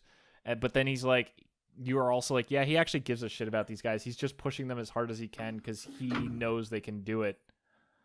Yeah, Fuck, it's so sick. It's so good. It really is. If Freeman, if you're into war movies at least a little bit, At all. I Just would watch Patton. highly recommend this. And actually, like for the time, at a dope ass battle scene, like halfway through the movie. I forget Which one? Patton. No, which scene? are I'm you trying talking to about? I'm trying to remember. It was like halfway through the movie though, and I was like, "Oh shit!"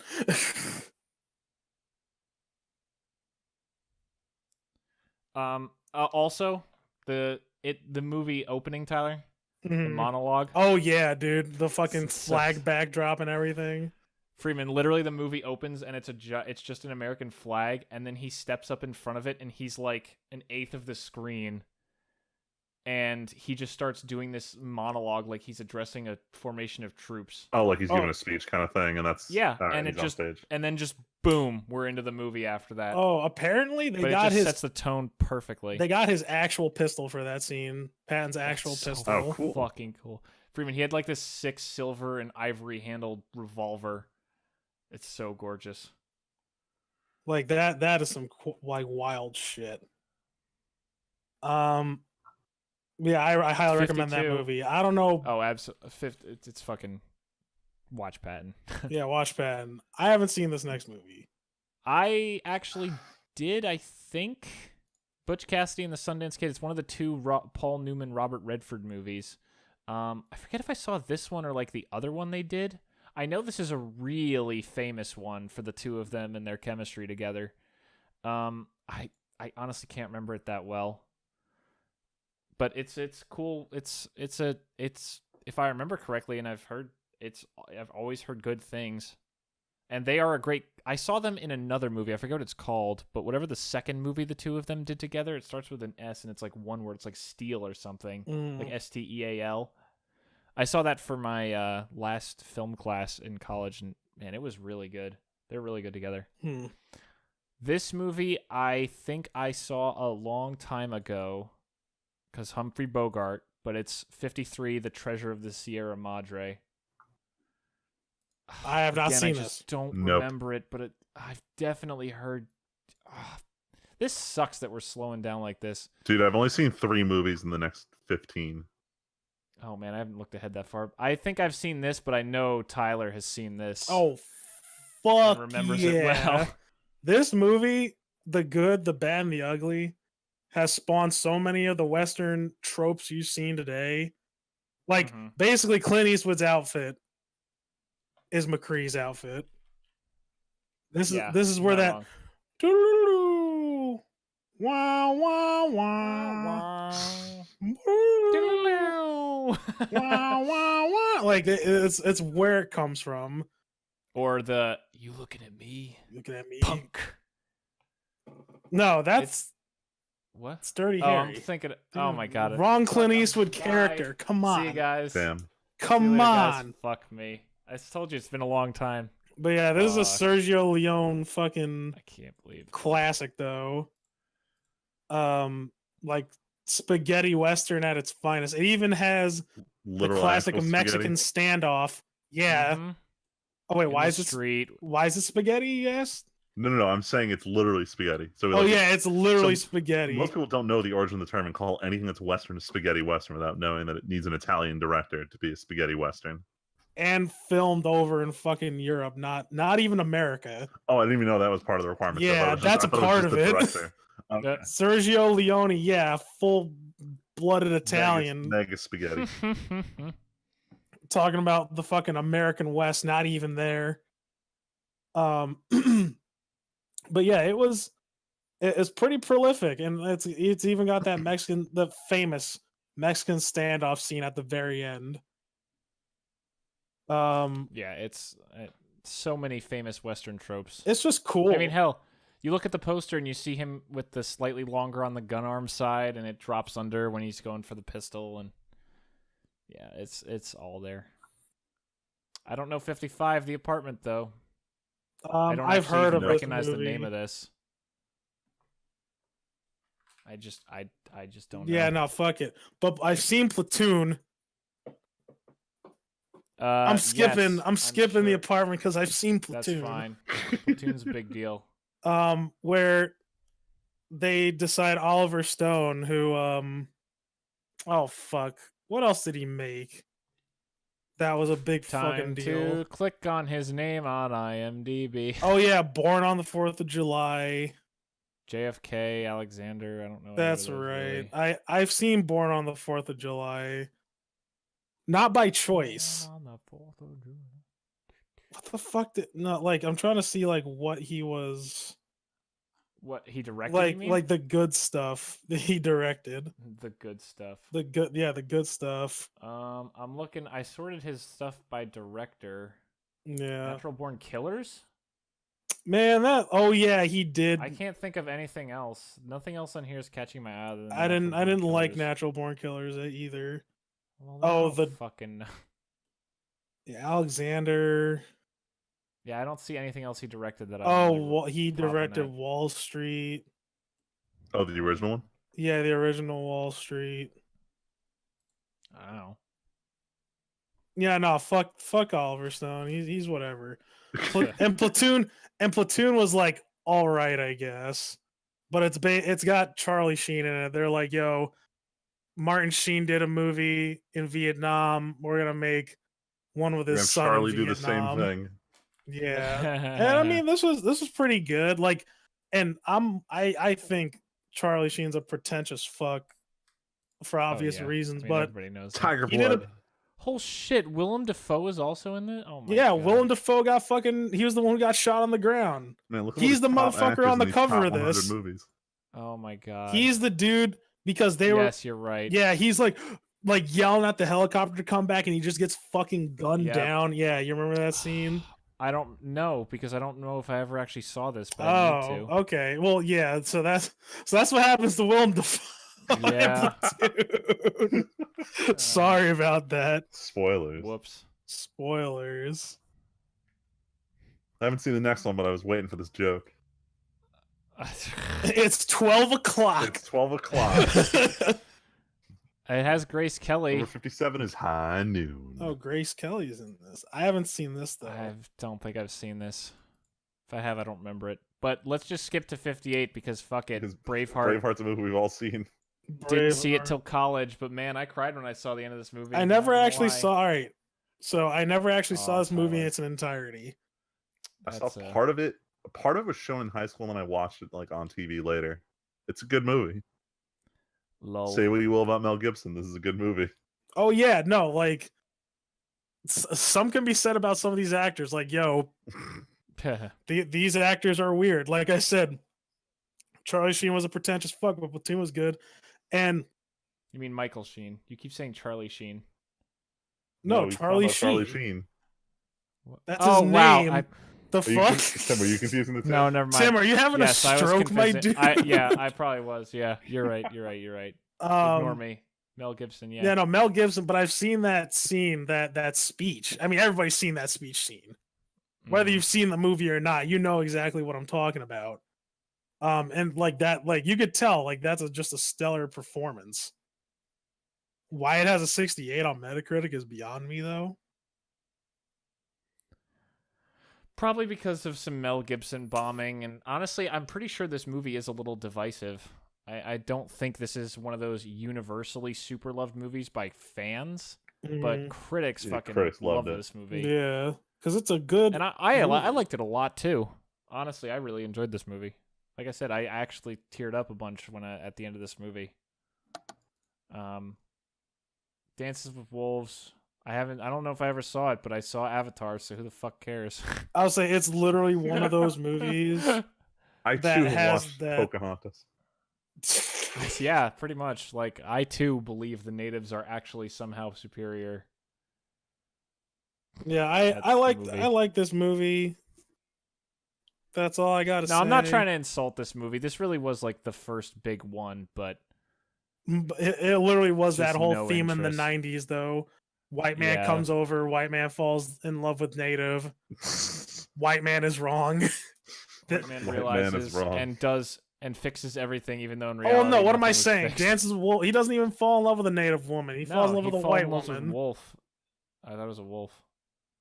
No, he got so in the I movie know, they I'm call him kidding. Dances with Wolves because there's a scene in the movie where like he's chilling out at his fireplace and like all the natives saw him like fucking around with the wolves.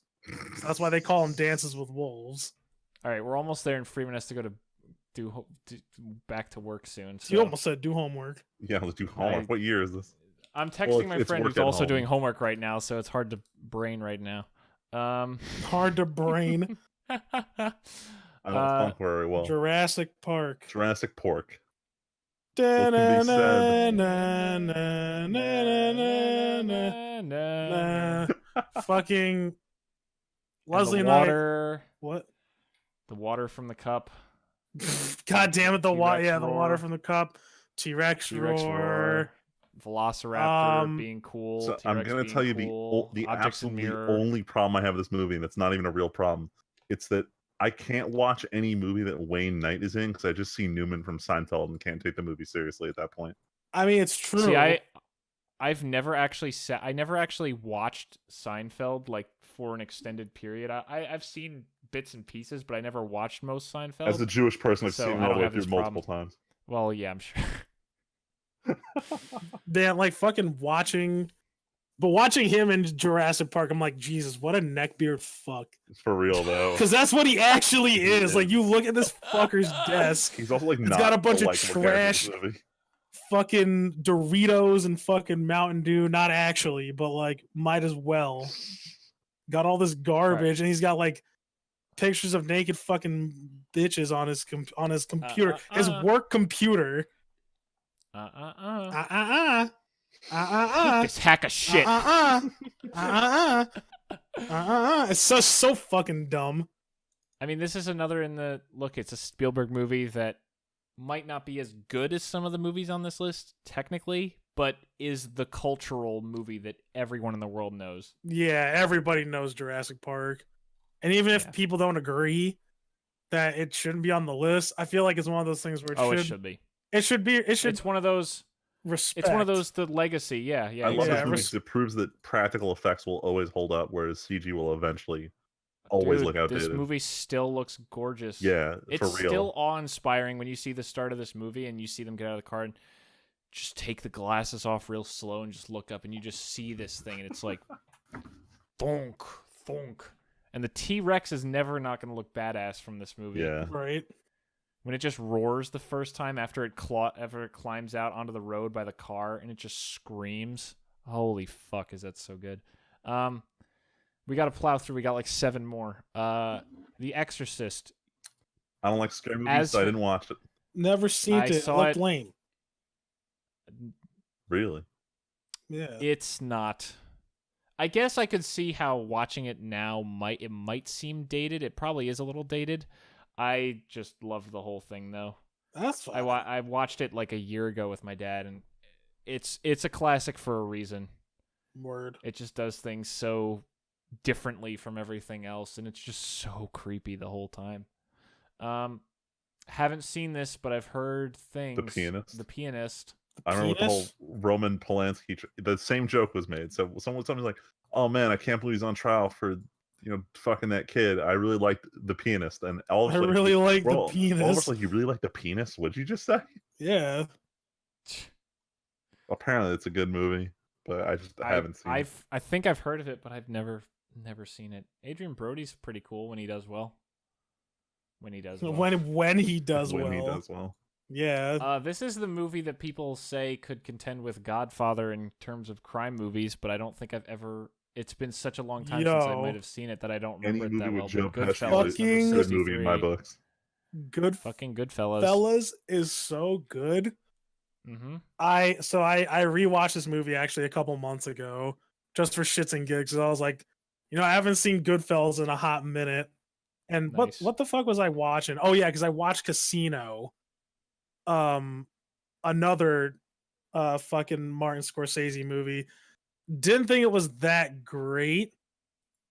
Actually, and people will be like, "Fuck you, Tyler." Like, Casino was fucking amazing, but I'm like, it's whatever. It has like one really good scene, but like Goodfellas is another one of those,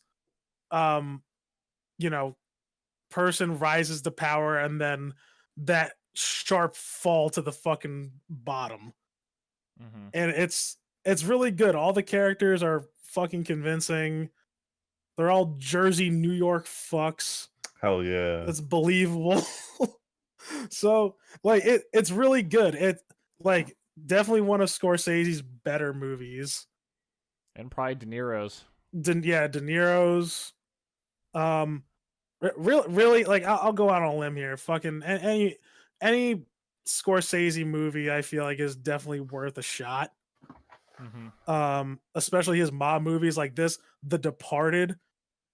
Probably it's up there for like if it's not on my top 10 favorite movies, but it would probably be an 11 or 12. The Departed was just fucking great. The Departed was great. Very Boston. That's where Goodfellas is fucking Italian as fuck.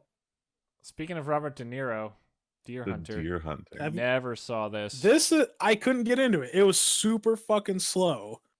Oh, perfect. This is the movie though. This has the scene where it has that Vietnam scene where it's like play Diddy Mao, where they put the fucking revolver on the table and then they spin the fucking cylinder and then they put it down the Russian roulette. I mean, that's the poster. Yeah, well, wait, that's the. Oh yeah, that is the poster. It's right there. So I didn't think about it. Yeah, no, it's okay. But that's where this is the movie where that scene came from. Got it. I wasn't a fan. I thought it was really slow. It appeals to people. Clearly, that's not a strike against you, but clearly someone does. Oh yeah, no, a lot of people thought it was really great. Like even my friend's dad, who's a Vietnam vet. He likes war movies. He recommended this movie to me, so I went to go watch it, and I was like, which is like, I don't know. I usually like war films, but like I wasn't into this one. All right, we're gonna blow through. I'm literally gonna list the last 4 to get to 68. Before you do that, my grandfather will not shut about 65. All Quiet on the Western Front. He was born in 1925, so this was one of those movies that was like constantly in theaters when he was a kid. This is his favorite, so I know this is a really old movie, but according to him, it's very good. So probably one of the oldest on the list. Yeah, this is one of those famous old ones that is like in film classes and stuff like that. I feel like I might have seen it for. I don't know if I just said the title. The title was All Quiet on the Western Front, is the movie we're talking about. By the way, you did. I couldn't remember if I said it or just said 65. It is definitely one of those very famous older movies, though, that has its own older movie style. And then the last 3: Bonnie and Clyde, 66, The French Connection at 67, and City Lights at 68. Charlie Chaplin, I've seen almost none of. I know he was like the biggest thing back then, and French Connection I've heard of, and Bonnie and Clyde I saw, and it was pretty good. That's it. That's all I got. I ain't got anything for any of those. And as I go down the list, I'm like, Jesus, I don't see any. I haven't seen a lot of these movies. All right, at 80, next week is probably gonna be faster. Let's see. All right, sounds like we're only doing part 2. Yep, saw that one. No. We'll do only the next part 2. We should at least. We're not doing part 3. We're not. We're not. We're not doing part 3, Tim. No, there's no way. There's no. We're not. This is the most boring. All right, listen. No. I'll tell you the shit that I saw. Spoiler. It's got Rain Man. I've never seen, but it's fucking dope. Shane's on here. I hear that's dope. No, there's some stuff. Green Mile. Shorter next week. American Graffiti. It'll be shorter next week, but no. 5 movies in the next 33. I'm definitely seeing some stuff in here that's worth talking about. For you, maybe. All right. Well, that's the idea. It'll be a short topic next week, so we're not finishing at 11 o'clock at night. Goodness. Yeah, that's what's happening this week, because now we have to talk about our weeks real quick. Freeman, do you want to say yours and then peace? Or do you? No, I'll stick around for this. Okay. So what am I doing this week? I'm working the whole week, all of it, nothing else. There you go. There's a good chance I'm going to be in on the weekend. What about last week? What about last week? Oh, well, it's last week and this week. What did I do last week? I was gonna start Kingdom Hearts Dream Drop Distance, but then we hung out on Sunday anyway. I already said I caught up on Gridman. I caught up on a bunch of shows. I finished Fooly Cooley. In a word, or in 2 words, it sucked.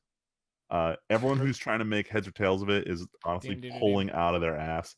This season meant nothing. Fooly Cooley is over. Get over it. Everyone's kind of realizing the new season sucked because it was trying to be just like the original, which it turns out the original also sucks. There, I'm not beating around the bush anymore on this one. The veil's been lifted. Fooly Cooley's not as good as you remember, and you can't recreate something shitty and have it not be shitty. Damn. Mini rant. But outside of that, I can already tell I'm going to get back into Overwatch the second Ash drops. So I played maybe like 3 rounds yesterday just to have some fun and remember how cancerous Doomfist is right now. So I'm going to lay off of Overwatch till things change for a bit. I'm trying to think if there's anything else going on. Yeah, that's it. Tyler? I'm playing Red Dead Redemption, and I started Night in the Woods. What is Night in the Woods? It's this indie-ass game out of 10. It's hard to explain, but I've been told from other sources, I don't think this is really that true, in my opinion, but they say it's like Life is Strange. It's akin to Life is Strange, but with animals. I've been told that before in terms of its like atmosphere. Maybe it's atmosphere and it's feeling, but I don't necessarily agree with what is said about it. But I'm having fun with it. It's also getting too fucking real for me, so all I saw was a screenshot where these 2 dudes are just sitting on the ground with sodas, and one person says everything sucks forever, and yes, that feels like the Life is Strange aesthetic right there. But actually, near the top of r/gaming today, there was a Life is Strange cosplayer. I know, because she's very attractive. That's why she's towards the front of r/gaming today. And yeah, that's basically my week. I mean, I'm just working and I'm finishing up the one shot I am doing with some people tomorrow. That I am Nice. DMing, and that's and now more people want more. They want a campaign, and I'm like, This was the one from our former games universe, right? yes. The side game. You can slot them into our story. I'm like, well, that's the thing. I don't like. I'm not in the mood to do it anymore. Like honestly, like I'm having fun with it, but like if I'm gonna do it, then I'm just gonna like keep it to these one-offs, and that's what they kind of like too. So I'm like, all right. I don't know how often I'm gonna do it. Mm-hmm. Just because, like, I don't know, there's been a lot of D&D, and I'm like, oof. Not And I got feeling it right invited now. to another What do you mean a D&D lot of- game. Yeah, it's fun. Too much D&D. Oh, I see how Too it is. much, too Maybe much. That explains why no one's giving a shit about the stuff I've done. Nigga, what the fuck? Yo, listen, just because we don't get anything done. That's the problem. Doesn't mean we're not trying. Doesn't mean we ain't trying. I wish So we in could our play it D&D earlier. game, yeah, We all me too. do. Or on Sunday. Got him. Listen, if we played earlier on Thursday. Fucking got him. Got him. Hey, yo, I felt zero remorse. Yeah, I know you All right, did. folks, That's the election problem. results That's are why in. Val was Tyler's being pissed. outvoted 2-1 that we should have played D&D on Sunday. Y'all, Next you 4 guys years. can play without me. No, we Oh, can't. fuck Jenny, off. No, Jenny we from the can't. No, we block, your can't. only healer, can. No, we can't. Freeman said we couldn't on Sunday. I refuse. I'm sorry, Val is mad at me. Oh, she was very annoyed. That she should have said something to me. Maybe she should have fought the case. I told her to, and then she fucking complained to Leslie instead because I thought you were. Nah, man, Leslie was it's- You know bullying what? into If- It's playing all about Red the Dead. passive aggressiveness. No, if That's Val decides, if she is upset with me and she talked to me like, you know, Tyler, I really told her want to to. play, I probably would have actually thought about it. Actually, No, you know what? It's honestly partially my fault because I told her to, and then I was like, wait a second. Maybe Leslie's bullying Tyler into playing. Oh, 'cause she absolutely doesn't not. Feel like playing No. D&D. Well, see, that's happened before though. So I So, was that, like, so she oh, went that for the must be what's theoretical happening. source. So I told Val to go to Leslie, and then Leslie just flopped around and did nothing. So it failed. Leslie was Anyway, also really talking tired. about my week. Yeah, talk about your week. Yeah, that happened. So I'll try to be quick, but I did do a bunch of stuff. Val and I powered through and watched the entire Haunted Hill House. Yo, great show. It was very good. Tyler, did you have any kind of emotional reaction at the end of that show? No, Didn't think so. What a hard heart over here. I did not actually. I was pretty broken up at the end of the show. Not gonna lie. Also, hearing that apparently the director or producer says there won't be a sequel is fantastic. There should never be a sequel to this. No, it should. I think it's best it being standalone. Honestly, But yeah, I'd Interesting. recommend it. I really don't like horror. I am not a horror fan because honestly, the only thing I didn't like about the show was that it pissed me off, just like horror always does. Because the stupid decisions and lack of communication always pisses me off. Like, it actually makes me angry when I see people just like, we're just not going to talk about, like, But it's the Tyler, essential dad. part of any horror yeah, movie. literally. I know, and that's why I don't like horror, because I don't like that a quarter of this show relies on the dad stoically being like, I will carry this secret because it protects you. And all the kids are like, fuck you, Like Dad. actually, We like the hate whole you." show, they're like they make a point of saying it like literally nothing's getting done because you're not telling us anything. The dad refuses to talk, so that ruins everything.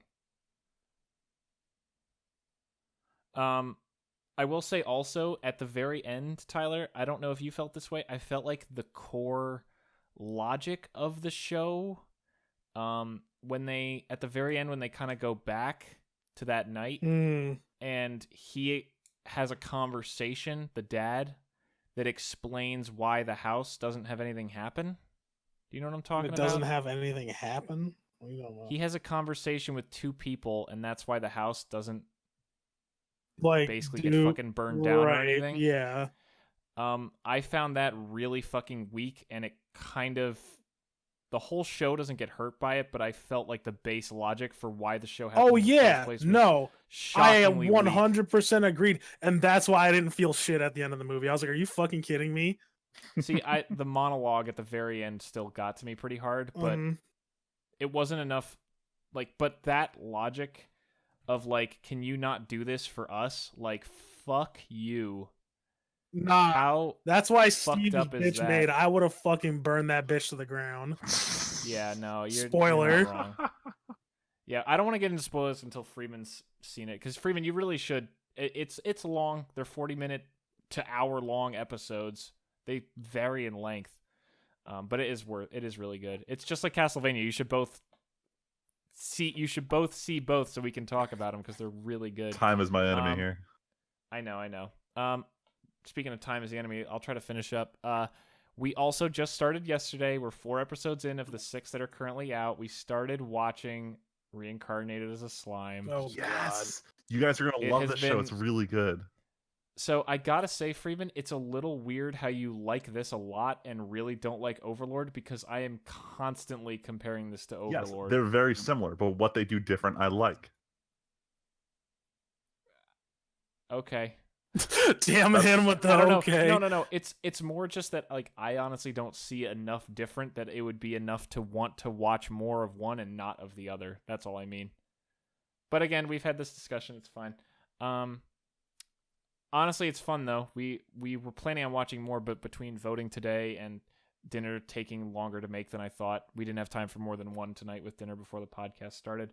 But yeah, it's a lot of fun. What days does it come out? I don't know. Let's consult the magic Crunchyroll calendar. All right. Well, while you do that, Mondays at 11:30 a.m. Oh, okay. So we just had episode 6 come out yesterday when we started it. Got it.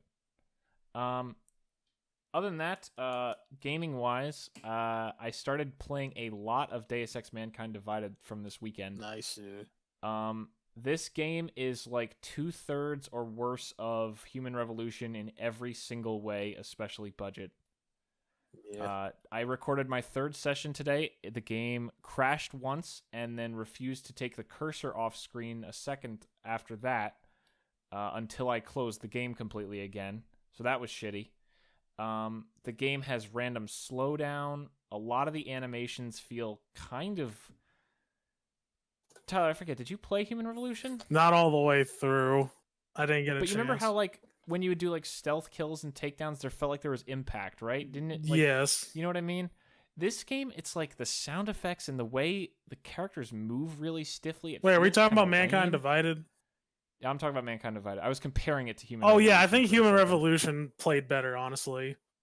Wait, did you play Mankind Divided? I partially. That's the one. Oh, shit. Enough to know you didn't like it? Oh, you finished Human Revolution and started playing Mankind Divided and never finished? Yeah, I played Mankind. Was it Human Revolution, which was the first one? Was the first one? Yeah, the gold one. Yeah, I beat that one when it first came out. Love that one. I loved it, and then I day one bought Mankind Divided. Gotcha. And I felt weird because like I was like, yo, there's something up with this game. I can't put my finger on it, but it plays weird. Dude, I'm not kidding. I'm pretty sure half of it is down to the fact that the budget feels like there was nothing. Yeah, like, it feels like the quality compared to Human Revolution just wasn't there. Disappeared. Crashed earlier, have had multiple bugs. One day when I was grinding, I booted the game up and the sky was just having a seizure. I've literally walked into a building and part of the ceiling was missing. Jesus. There's bugs. Hell, in my recording today, I walk around a corner and in the middle of the floor, there's this big holographic table and there's a guy sitting inside of it as if he's at his desk. No joke, it's on the footage. It'll be out in a few It's weeks. a hologram, man. Just leave it. It's fucking terrible. Like, something else, literally, there are hackable computers in this game, just like in Human Revolution. Multiple times, I have walked up to a computer while the user is sitting at it and hacked the computer while they're using it. And one time today, again on recording, the guy's hair clipped into my vision cone so I could see his hair flickering in front of me just before I hacked into his computer. Amazing. Basically phasing through him. You're describing this like this doesn't happen in real life, but every time older coworkers in the office ask me to fix their computer, this is the scenario that happens. Oh my god.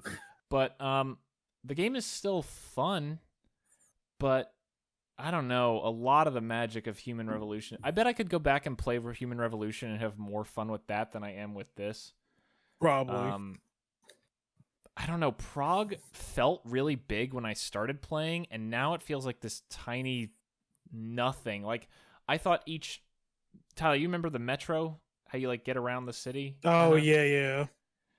I thought that the metro stops were all distinct areas. No, there's one metro stop that you go to because it's where your fucking apartment is with your storage. And then and then all 3 other metro stations are just part of a slightly bigger region of Prague. And you have to take it to get from one side to the like. Whoops. It's super. Yeah, so I never got that far into it to realize that. I'm gonna beat it, but wow, you must have gotten nowhere because I know. Yeah, I really didn't get that far. I was like, ugh. I mean, I don't know. It's just, I'm gonna finish it. There's some good bits, like the stealthing around still feels fun, but sometimes I'm just able to fuck with the AI. Like, I told a story to Freeman. You were there on Sunday when I said I was behind cover. I had just enough range on my, like, commands to open a door.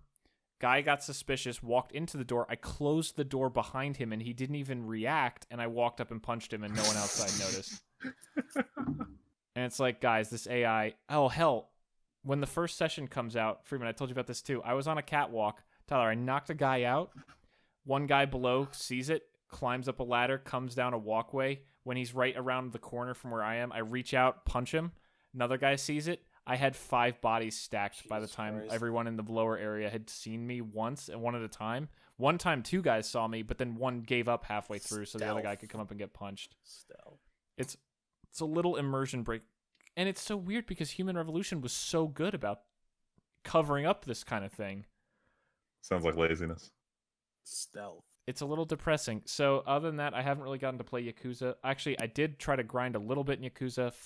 No, I talked about it last time. Fuck the running the hostess club minigame. I haven't grinded because of that. I've been playing more Mankind Divided off camera because I don't want to go deal with that shit in Yakuza. It's annoying you have so much grinding to do. In what? Yakuza, it kills like the game itself. There's a like grind heavy part of it. I wouldn't mind so much if I could make progress, but like when I spend 5 minutes in a club on club battle and I'm no matter what the fuck I do, I lose. I'm not going to fucking keep playing that mini game because I don't want to put the hours in it'll probably take to finally beat that whole storyline just for another combat style for Majima. I just don't care. Other than that, coming up, I don't have overtime again this week, which is fucking great.